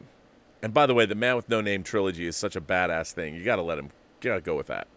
David Crabtree also goes on to say, I was fortunate to get to meet Clint in the summer of 2008 when he was filming Gran Torino up here in Michigan, as he used mine and my dad's VFW to shoot at and use as the VFW in the film. By the way, for those of you who don't know, VFW stands for Veterans of Foreign Wars. It was a thrill to meet and chat with him, even more so by my dad. That's amazing. I'm glad you got to meet him. How cool is that? And I'm sure he loved the fact that you were both veterans. That's amazing. And what a great father-son memory to have, too. How cool is that? Amazing. He was such a nice guy, too. You know, when I worked, his production company, Malpazzo, has been on the Warner Brothers lot. It was there when I was there 30 years ago, and it's amazing. He's just an amazing, amazing guy. Stubble McShave goes on, Little Bill Daggett, you just shot an unarmed man. William Money. He should have armed himself if he's going to decorate his saloon with my friend. That was, I mean, oh, such a great movie. Such a great movie. Star Wars Rocks is here and sends in a tip and says, hi, Rob, I'm Darth Sidious from the first letter that you read today. I forgot to include the fact that I'm actually from Gibraltar, so we don't have any acting agencies here. So as I said in my letter, I don't know how to get into the industry. Well, listen, there is voiceover places where you can you don't need to be anywhere near the industry to do voiceover work. You got to make a tape and send it in and make it available. Maybe make yourself a website and put your examples of your work up there. Look up voiceover artists on the internet, and there's many ways you can find out. And I'll tell you something. You know, there is a man that I worked for a long time ago named Robin Armstrong. He directed a movie called Pastime. And he is I don't know if he does it anymore, but he used to be a voiceover coach. And I'm sure if you looked him up, Robin Armstrong, he has a website. And tell him I sent you. Tell him I sent you. See what he says to that. But yeah, I contact him. He might be able to help you. I'm sure he would. He was, you know, he was a very nice guy, and he did want to reach out. And I'm sure he would help you out. Dieter from Deutschland is here. I feel like I should do this every time you're here, Dieter. Dieter, the German angel, sends in a tip and says, hey, Rob, do I see new BD purchases in the background? Top Gun 4K and the Nightingale? Well, I cannot tell a lie. There's been a few acquisitions of late here. So yeah. Considering Space Force on Netflix, didn't know you were an editor on the show, but there is a Rob Burnett credited in the editing department. I'll send you evidence with WA. That's interesting. I did not know that. Rob Burnett. It was not me. How interesting. There's going to be another Rob Burnett editing credit on Netflix shortly, too. That's interesting. Huh. I didn't know that. How crazy. I'll have to look up the IMDb and check him out. I didn't know that, Dieter. By the way, I'm going to get to your videos this week. I promise. Nick Parrish sends in a tip and says, hope you're well, Rob. I just felt it was important to say I hope all members of the Post-Geek Singularity are staying safe right now with all that's going on. Anger over the economy, police brutality, and the virus have sadly boiled over Mad Max style. Yeah, but you know what? I have faith. We will. Look, I think if anything, there's going to be conversations that come out of all of this, conversations that need to be had over and over again, but hopefully maybe this time something will stick, because the kind of inequities and inequalities that are happening in this country have not gone anywhere. We have these situations, they boil over. I lived through the LA riots in '92, which, by the way, was a little scarier than what we saw here last night. It was terrifying. It was because it looked like the whole city was going to go, because there was fires everywhere. And it was insane. And looking down over the city and seeing columns of flame, it looked like LA, all of LA had been bombed. And downtown LA, it was clouds of ash. You could see it was really, really scary. But I do appreciate your well wishes, sir. Thank you very much for that. Chuck Philpott sends in another super chat and says, one of the most underrated Eastwood movies is Firefox. I liked Firefox a lot when it came out. It was a lot of fun. Think Russian. I thought it was great.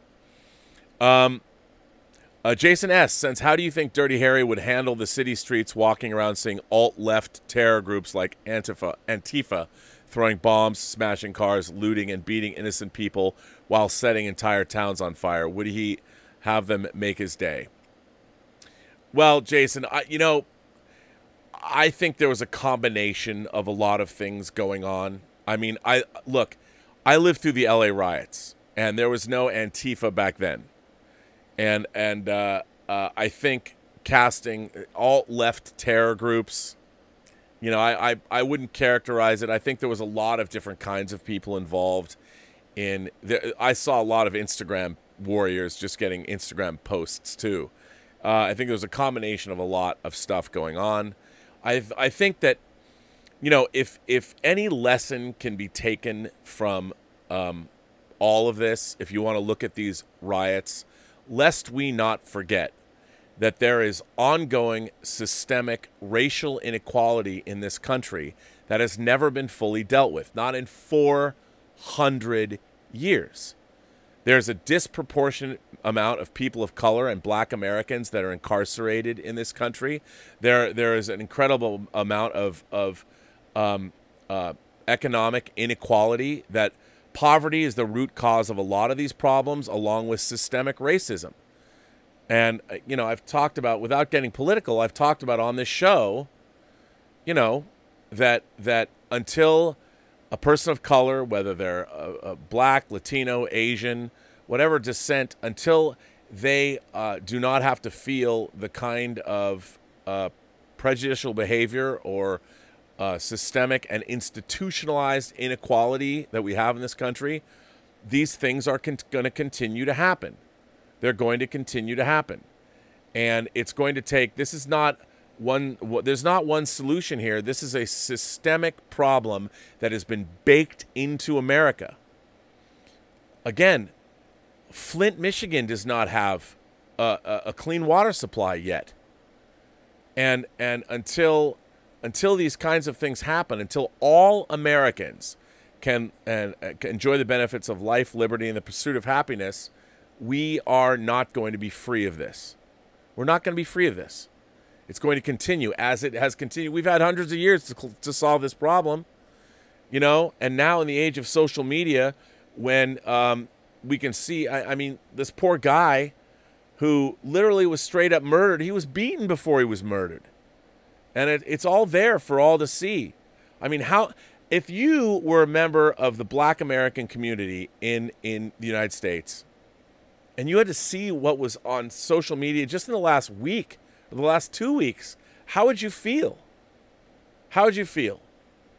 You know, say you're a mom or a dad, you know, you've got kids, and every time they leave the house, you don't have the benefit of the doubt knowing that our law enforcement has their best interests at heart. That's terrible.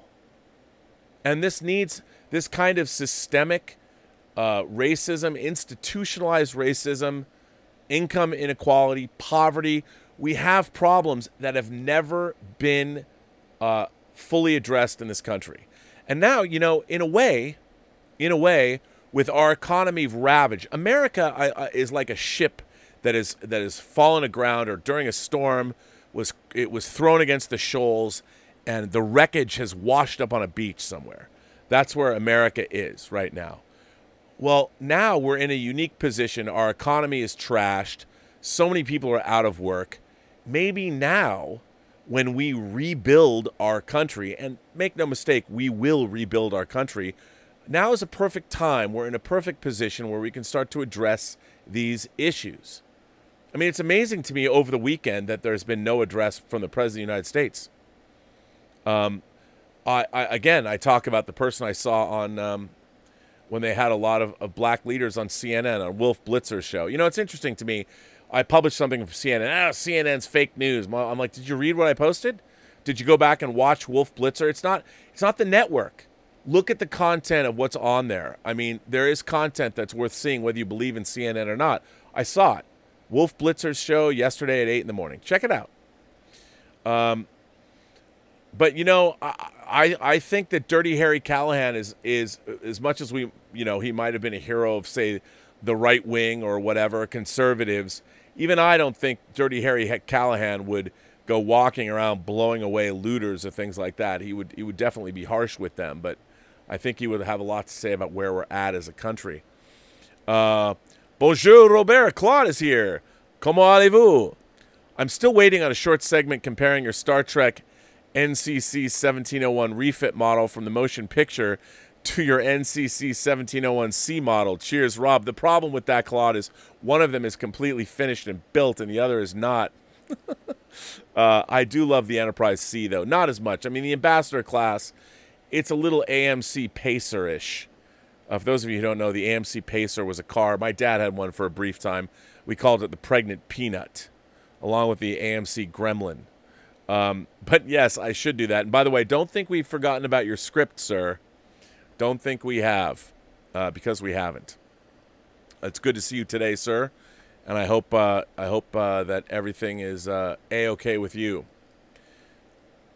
Matt Hudson has written a letter. And Matt says, "Hey, Rob. Firstly, I sincerely hope you're keeping safe during this unprecedented time. I'd absolutely love to have you on my podcast, The Back Row, to discuss a favorite movie of yours. The Back Row is my show where I love to discuss a movie with a guest that we both mutually love. I know my listeners would love to hear you on the show, and it provides some much-needed escapism in these tough times. If you have any questions, please feel free to reach out." Well, hey, man, I'm in, Matt. Count me in. I wonder what movie you'd want to talk about. But I'd love to do that. I'm down. Count me in. Ooh, you know who's here? The Waspinator's here. The old Waspinator. Queen Waspinator is here. Okay, Rob. I'm writing in because I don't really have anyone to talk to about any of this, and I need to vent to someone. But I warn you up front, you may not want to read this on the air. I'll leave it to your discretion. Oh, I'm going to read it on the air. Where do I even begin? All right. I've never liked being too specific about my sex life with people who have nothing to do with my sex life. But seeing that this is the age, maybe I can't read this, that we find ourselves in, I'll start off by forcing myself to say that I'm not straight. I'm somewhere in the BT section of LGBT. Actually, for a good long chunk of my life, I was a cross-dresser. I spent all of the 90s and 2000s trying to fly under the radar because despite how everyone pretends to act now, I remember numerous incidents of people getting weirdly bent out of shape over that little fact.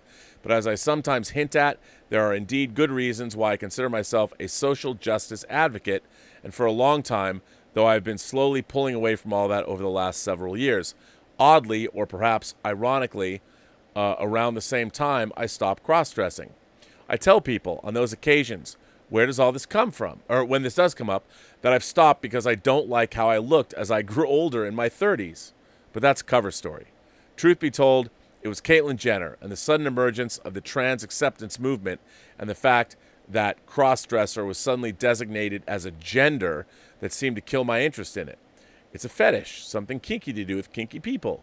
It's not all the same as being transsexual, and I immediately didn't like the sudden shift in tone I got from people or the assumptions they'd suddenly make.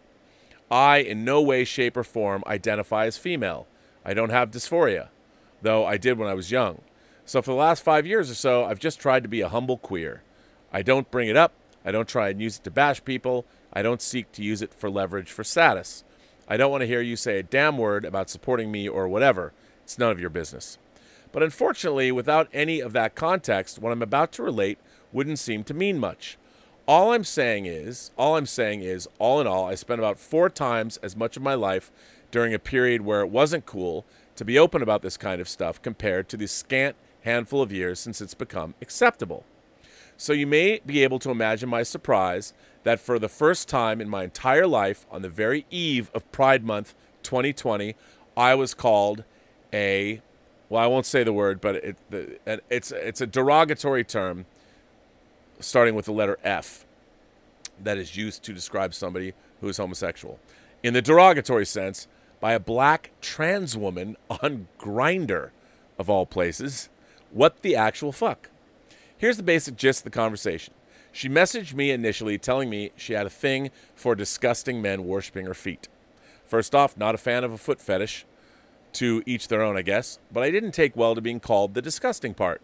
I know I'm no Adonis by any stretch of the imagination, but Jesus, lady, hadn't anyone told you can catch more flies with honey? So anyway, I reply back, asking if she realized she was misgendering me.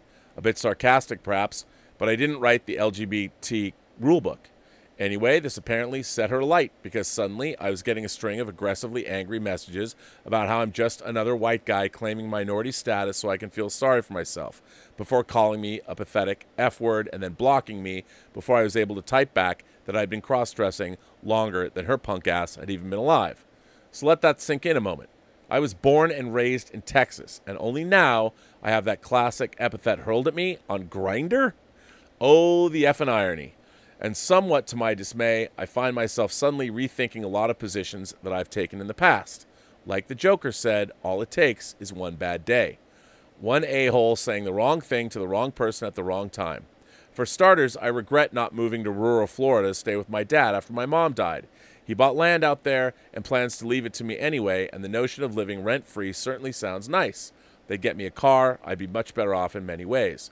But I held off and delayed. I stayed here in my hometown of Austin because I know I'd be miserable living in a little cow town outside of Gainesville, especially since I like to date transsexuals. But perhaps I was wrong. I live in a shithole guest house. I have very few friends, just a bunch of stuff I collect holding me down since I have no easy way to take it with me if I left. But I can see the writing on the wall. Odds are good that I'll find myself being attacked for my racial makeup, which is apparently too white to be LGBT.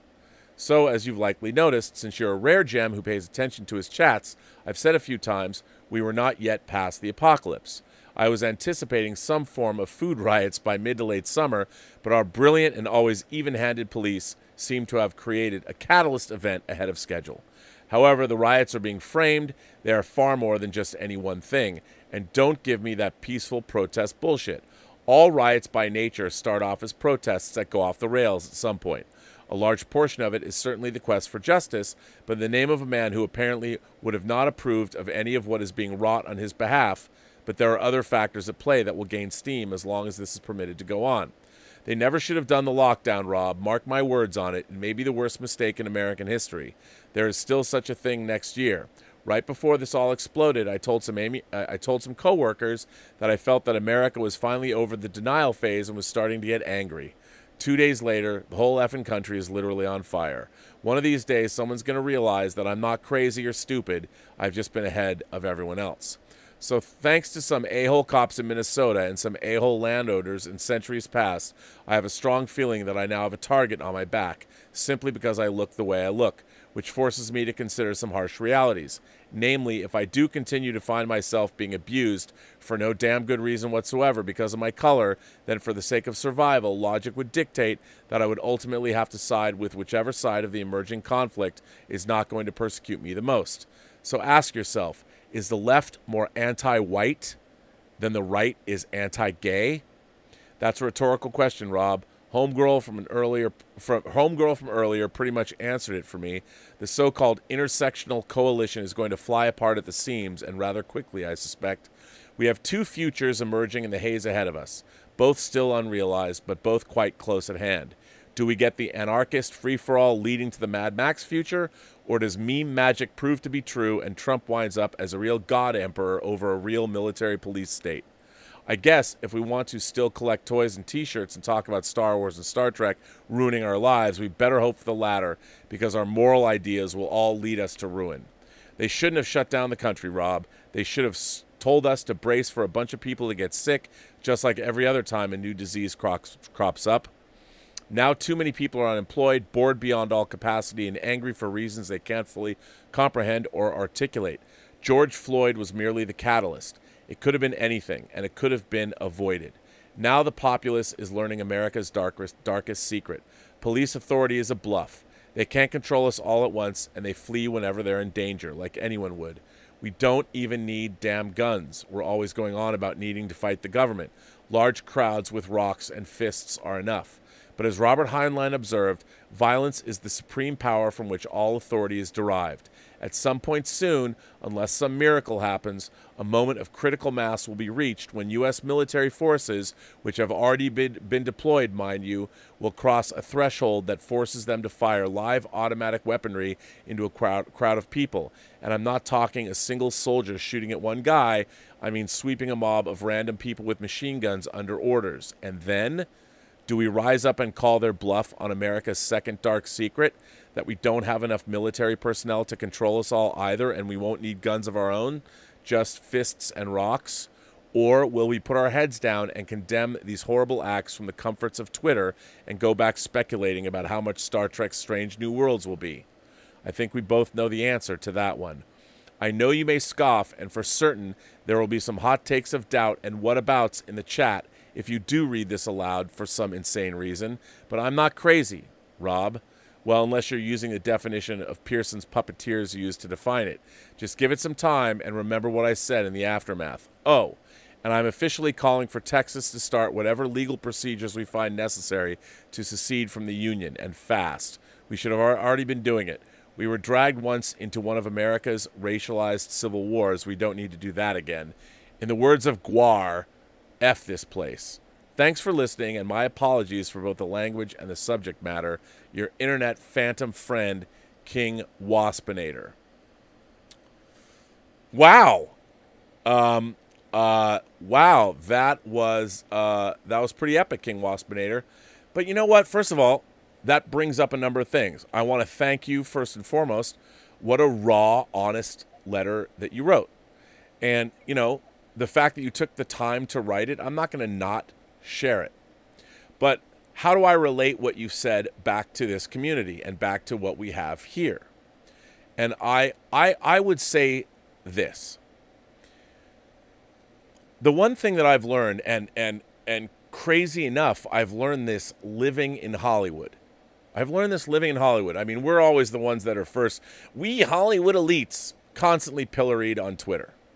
And I would say this. You know what I've learned about Hollywood and living in Hollywood? And I think it applies to America at large.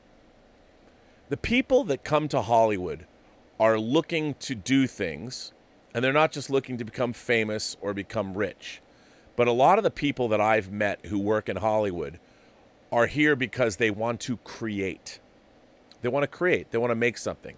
There's something going on in their lives that's outside of them. Now, sure, there's a lot of people that want to create because they want the benefits of what they've created. They want to reap those benefits. They want to bang hot actors or actresses, and they want to be famous and walk the red carpets, and they want to go to hot parties and do whatever. And that's fine. That's fine.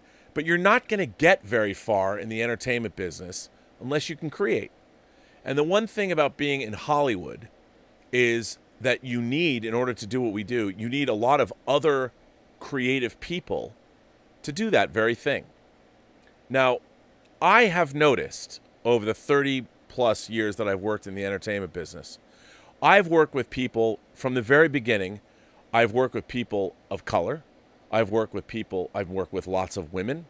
I've worked with a lot of people, and I have seen very, very little either racial or sexual discrimination. Why? Because when you are working on films, everybody is doing their part. The people, you're not dealing with, there aren't a whole lot of slackers on a movie set. There can't afford to be. So in a way, I often have looked at Hollywood. Now I'm talking about production. I'm not talking about the agency level. I'm talking about people that actually work in physical production or work in post. People that are actually making things, that are doing stuff. And what you do is when you're working on a movie, you are thrown in the mix with a bunch of all different kinds of people from all walks of life, straight, gay, trans, whatever. But here's the thing. Those aren't what define people. Those are things that they are, but when you're on a movie set, it's not defining them. No one comes onto a movie set and says, they don't lead with their identity. They don't. What their identity is the work they're going to do, the creative work that they're going to do. And as I've said before on the show, the reason that I do not think that America is going to come apart at the seams and spiral into oblivion is, look, during the civil rights era and the massive unrest during the 60s, we didn't. We were watching Americans coming back in body bags, and we didn't spin out of control. We didn't spiral out of control, even though students were gunned down at Kent State. It might seem bad, and the fact that we now have social media and there's people screaming bloody murder on Twitter at one another. Yes, do I think we become more tribal? And everybody wants... It's so weird that people are now using their identities as their entrance or their membership card into some team. It's so strange. And now people that should be on the same side are now telling each other their levels of membership to whatever team that they should be on together. All of that, this is an evolutionary period. It's all going to go away, because I mean, look, I'm accused of being a leftist on Twitter all the time by people that I don't think can define what that even means. And I've even said that, what scares me the most are the people on my own side of the aisle, because they'll be the first to come after me with flaming pitchforks, which is strange. But you know what? Here's the thing. I think at the end of the day, creativity and hard work, staples of what the country was built on, getting together and doing things with one another are how America is going to get out of this. I've seen a lot of creativity happening online with people in lockdown, all kinds of people. And I think that's what America needs to come back to. We need to come back to, let's roll up our sleeves. Let's, go out and do what America does best, which is, you know what? If you're going to have a barn raising in your community, everybody shows up and has that barn raising. Hopefully after this pandemic and these riots and everything that's going on, I do think that we're going to see an era of, first of all, yelling and screaming and bitching and moaning and complaining does nothing. Right now, we're into a position where think locally or think globally and act locally. It's never been more true than right now. I mean, as you know, 2 weeks ago, I saw there was a man gunned down on my corner, hundreds of feet from my front door. I wasn't there to see it actually happen, but I saw the aftermath and all the cops and all that. And it right outside my door. I like never would have thought that I would have seen someone, a dead body on the street, gunned down by the police. To be fair, he did fire on them first. And I mean, that's another thing. I think that something that needs to be remembered by everyone is that, I don't think that the police force also should be vilified. You can't vilify a whole profession of people that, for the most part, do a pretty good job. Now, does that mean that there isn't an inordinate amount of crime against people of color in this country? No, there is. There's definitely absolute problems with the police force. But, like with all people that go into politics, and everybody, it's so easy to paint everybody with, let's tar and feather them with the same brush. Let's do that.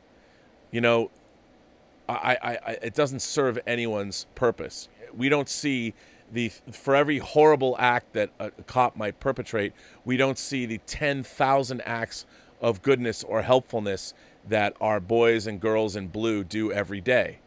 And what we need to do is I think we need to figure out a way. Why is it that we're judging each other based on who's more of a minority group? I'm more of a minority than you. Look, I felt that I'm more of it. I got that I'm more of a Jew than you. You're a fake Jew. I've heard that my whole life. I'm like, I don't know, man. I mean, I went to Sunday school. I had to learn Hebrew. I was bar mitzvahed. I had a religious education. I don't know what that means. I later found out that my biological mother was Jewish, but I've dealt with that in my own life. And I've heard horrible anti-Semitic shit from people that don't know that I'm Jewish, which is just so crazy. I mean, this whole idea that I do not deny that there are forces that are aligned to keep certain people in power and to make sure that the man on the street doesn't rise up and overwhelm. But look, do we want revolution? Do we want any of that? I don't think so. I think what we need to concentrate on is, what is America best at? America is best at thinking shit up and making it happen. We dream shit up. We find the people that we want to work with us, people from all walks of life. In the entertainment business, I've worked from people from all walks of life. I have never once thought, nor have I encountered anybody in the 30 years that I've worked in Hollywood that has said, I'm not going to hire this person because they're a woman. I'm not going to hire this person because they're black. I'm not going to hire this person because they're Asian or Latino. I've only started hearing this kind of thing over the last couple of years. Certainly the first 20 years I worked in Hollywood, I didn't hear that. I work with, movie sets. Anybody who's worked on movies for any long period of time will tell you it's like a gypsy lifestyle, especially when you go from film to film to film. These large budget movies, you travel around. There's all kinds of people that work on film sets, all kinds of people. And for the most part, I've really enjoyed the people that I've worked with on set. Maybe I'm just that kind of a person. But that's, to me, is just we need to get back to the business of America. And the business of America, what is the business of America? What the business of America is helping you and your fellow Americans lead a better life. How can we all do that? How can we all do that locally? How can we all do that in our own communities, our own neighborhoods? I think the way to do that is to just do it. Do little things. Start little and get bigger. I mean, figure out what it is that you want to do. We can't. The thing that really bothered me about watching, on one hand, I had somebody on Twitter going, if I could get justice, I would burn my entire apartment complex down, if that would bring justice. I'm like, really? And I tweeted to him today. I said, why don't you just take everything you own right now out into the street, including your ID and everything, and just burn it and live stream it on Instagram or whatever. Go do that. Because what you're saying is ridiculous. It's just like looting a small business. You're watching small business owners, and people that work at the post office, because, yeah, the post office is known where all the elites work. Every building that's lost, every business that's looted, especially during a pandemic after people have been closed for like 3 months. I mean, you're like, how livelihoods are already at stake. There's ways of protesting, but there's also ways of thinking about the larger picture. The world is three-dimensional. And rather than deciding, who's more privileged than who and who's more gay than who or who's more trans than who, it's like, why are we even talking in those kinds of terms? Why don't we start figuring out, how can you and I figure out a way to do something that'll, hey, better our lives? The only way you can do that is with other people.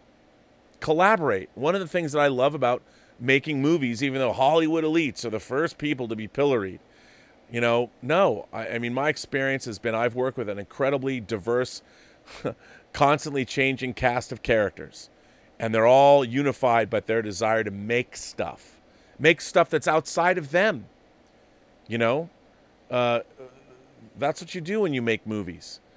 And it takes hundreds and hundreds of people to make movies. So, and that, I'm using that as a, make something.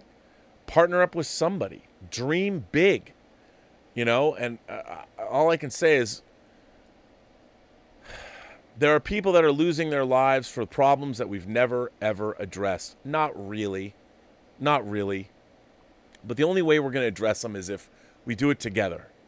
And we don't take sides. How about we start from the idea that we're all Americans. We all live in the United States. We all want to make this country better. All of us are being laughed at by the rest of the world. All of us. Right now, we are the laughing stock of the planet Earth because we've been inept in our response to COVID. I'm not saying that everybody has been, but per capita, how many people have died? We're way out. We have big problems that we need to fix. But the only way we're going to do it is to stop pointing the finger at everybody and saying you're this person or you're that person or blah blah blah. No. The only way we're going to start doing that is going, all right, let's just agree. Let's just shut the fuck up and let's all sit down and decide what is it we want to do and how can we all achieve these goals? Because we can do it. I mean, when I say that I would rather have, give me a big budget film crew to roll into your town and solve a problem. I would love to have a tentpole film crew walk in, and instead of having to make your day a 12-hour day, they come in and go, okay, bring in a fucking film crew to go to Flint, Michigan and say, what do we need to do to fix the water infrastructure in this town? We'll figure it out. And you know what? We've got 100 days to execute that. What do we need to do? Get me a good line producer on that job and get me a budget and let me execute and figure out the problem. I mean, that's what I would say. But I am not going to be pessimistic, and I'm not going to sit here and go, hey, I don't believe that. I think that there's plenty of great Americans of all shapes, sizes, colors, creeds, and belief systems. But we've gotten too lazy and too complacent. It's so easy to yell at each other on social media. But you know what? When you go out into the real world and you sit down in a room of 10 people, you're not going to start screaming and yelling at each other if there's a task at hand to complete. You're going to sit down with those 10 people and you're going to be like, okay, how are we going to solve this problem? What can we do? That's what we've got to start solving these problems by getting in a room with one another, because when you're sitting in front of somebody, you're not going to sit there the way you yell at each other on social media. If there's something that you have to do, figure out what that is and go do it. Like, here's our problem. Let's get together and solve it. And I think more often than not, Americans are very good when you have people that are actually sitting in a room together. If there is a problem that needs to be surmounted in a finite amount of time, then people can get away from themselves and go, okay, what can I do to figure out what this problem is? I mean, that's what we need. That's what we need. And we're going to do it. We're going to do it. So, yeah, you can hold on to your anger if that's what you want to do. And I don't mean you, Waspinator. And I was surprised. I think your letter was incredibly honest, and I admire your candor. And more than that, I'm deeply honored that you would choose to send me a letter like that. I think that's amazing. But all I can say is I am not some politician. I'm here to talk about what imagination connoisseurs talk about. But it's funny. There's nobody can do infighting like science fiction, horror, or fantasy film fanatics can over the whatever topic is at hand. But at the end of the day, we're all united by our love of this stuff, and hopefully, I believe in the future of this country. I do. I really do. So,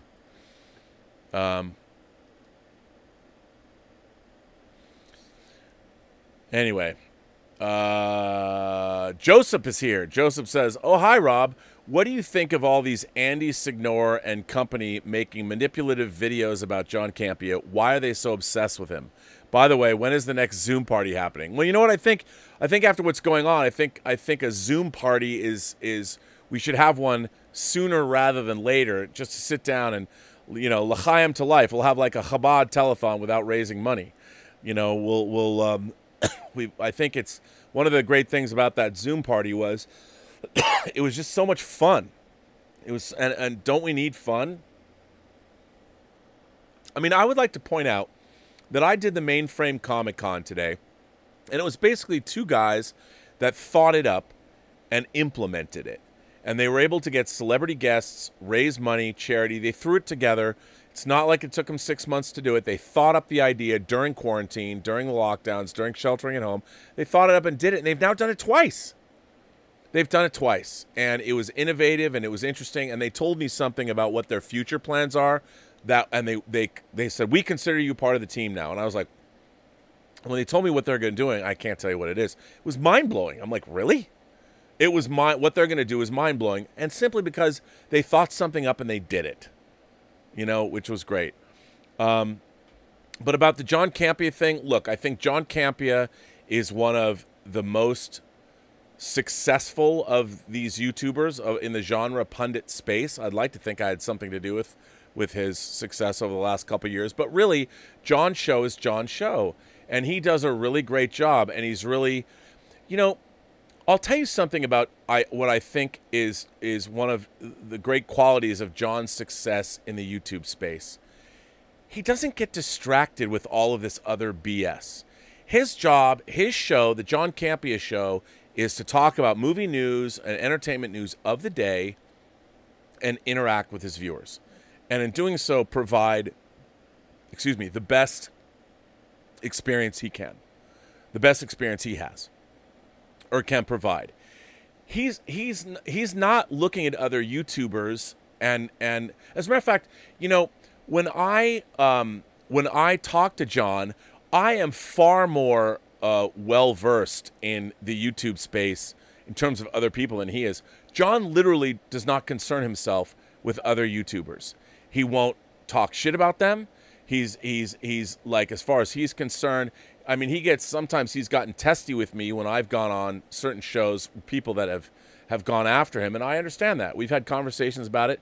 Like, I like other YouTubers, and people are always asking me, why do you like these people, or why do you come after these, or why do you align yourselves? I'm like, do you watch my channel? I think I'm on YouTube every single day, and if you don't understand where I'm at or what I'm talking about, this is the 431st show that I've done, and you can look at 431 other shows that probably equal easily over 1,000 hours of me rambling on. Watch, somebody will pick out one thing I've said and then use it to define me. But I think what I'm all about is pretty apparent to everybody who's ever watched this show. And with John, I think John, he's pretty apparent as well. And it's interesting to me, other people, and it's always people on our side of the fence. It's always people that should be on our side. They're the first to point their fingers and say, ooh, gotcha. I've never understood that. You know, why don't other YouTubers concentrate on putting on a show? I mean, I don't know. I understand. John has a great subscription base, and he puts on a great show. I think his show is incredibly well produced, you know, and I really like being a part of it. I've enjoyed being a part of it. John Campea is a really straight-up guy. He's very straight up. He's been very straight up with me, and people who have had criticisms of him in the past, I'm sure might have their reasons. But all I can tell you is I've been working with John coming up on 2 years this summer, and I have had a great time working for him, and I've come to admire his work ethic, and he puts on his show, and he does not, even to me when we're not on the show, he does not vent to me about other YouTubers, unless, of course, I've interacted with somebody that he's like, look, those people have gone after me, and I would appreciate it if, when you're going on shows, to be careful that you're representing our show, you're representing me, and if he has a problem, he'll tell me about that. But yeah, I don't know. I don't know why Andy. I don't really know. Andy's reached out to me a couple of times about doing his shows and stuff. I've been pretty busy and already doing like 3 shows a day, so it's tough.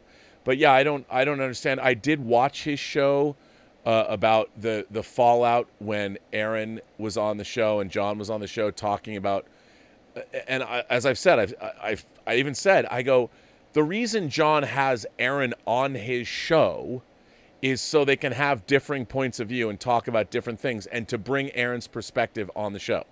So if Aaron puts John in his place about a certain issue, well, that's kind of the point.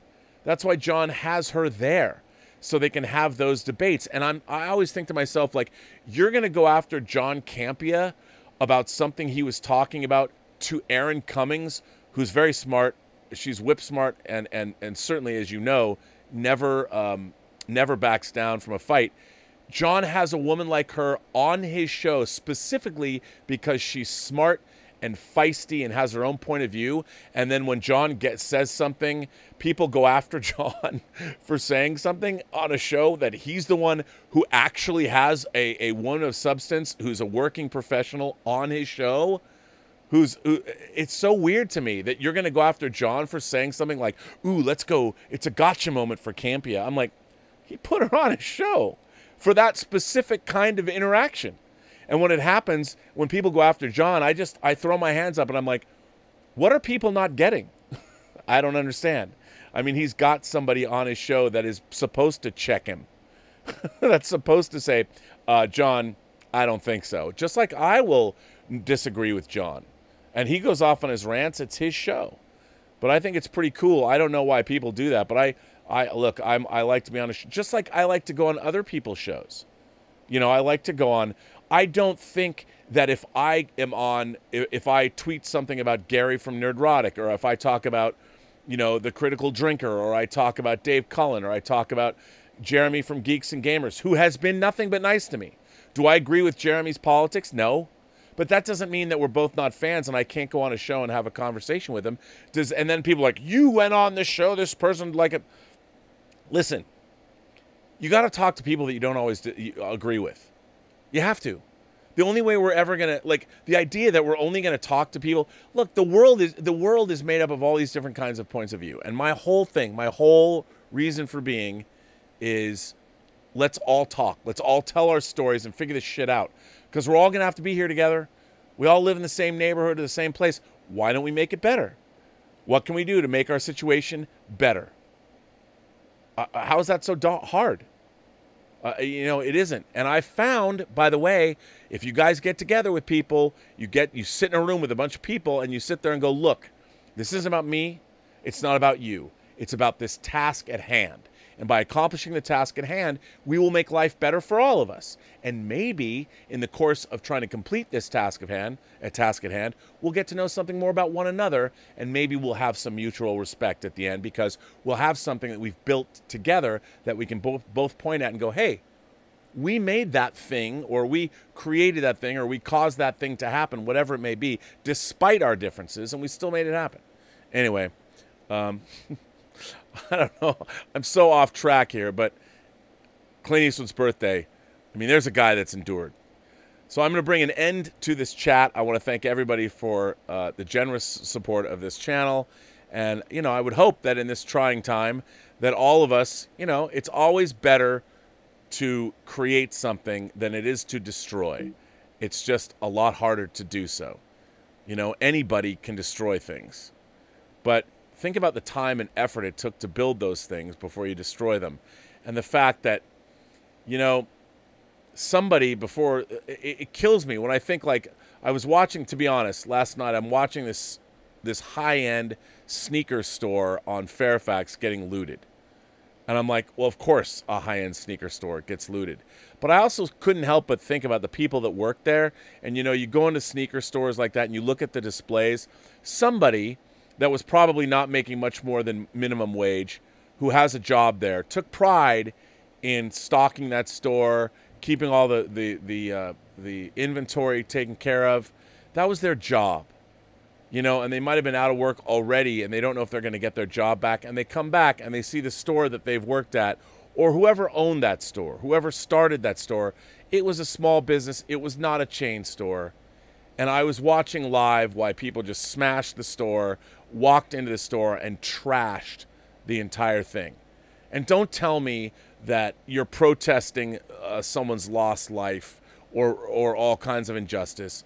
This was a small business owner who's trying to make their way in the world, who is employing people probably locally from around the neighborhood or pretty close by, and all of them today wind up going to their place of business, and that's what they see happen to it. And it's like, what about them? You know, what about those people? What about somebody who probably took out a bank loan to open that store? And now what do? You know, that's the kind of thing that it always bothers me whenever I see stuff that when people destroy shit, I'm like, what about the people who made it and that worked there? And now there's no place for them to work. And how long will their insurance pay it off? Do they have insurance? It's such a bummer, man. And, you know, it's crazy. Let's build something. Anyway, I want to thank everybody for supporting the channel. Thanks everybody who watches the channel. And if you like these chats, please hit like, please subscribe, please tell your friends, please share, all these things. And tomorrow is another week. I'll be on the John Campea show, and I will, of course, be on my show here at Robservations. And tomorrow night we have another Whining About Movies episode 35. And for all of you Last Jedi haters, we are going to look at Rian Johnson's first feature film, Brick, starring Joseph Gordon-Levitt, and a genre pastiche, which I happen to love, and I can't wait to talk about it with Elizabeth, who has never seen it.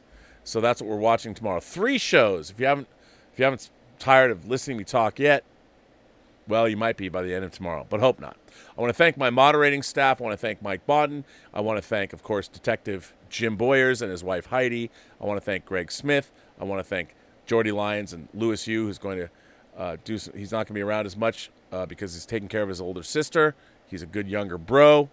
And I also want to thank, of course, the Richard who's over there killing it on the Post-Geek Singularity Facebook page and on the Whining About Movies Facebook page, always running cool watch parties and stuff. Sign up, go see the Richard, join, tell him I sent you, and give him hell. Don't really give him hell, but go interact with him because he's a good guy. Anyway, that brings me to the end of Robservations, episode number 431. My God, it's May 31st. It is my friend Mike Schertz's birthday today, and I'm going to call him up and wish him a happy birthday. And with that, I say to everyone, every person you meet has a story to tell that you have yet to hear, and all you have to do is listen. And with that, I say to all of you, and I mean this honestly, I mean this sincerely, have a better day.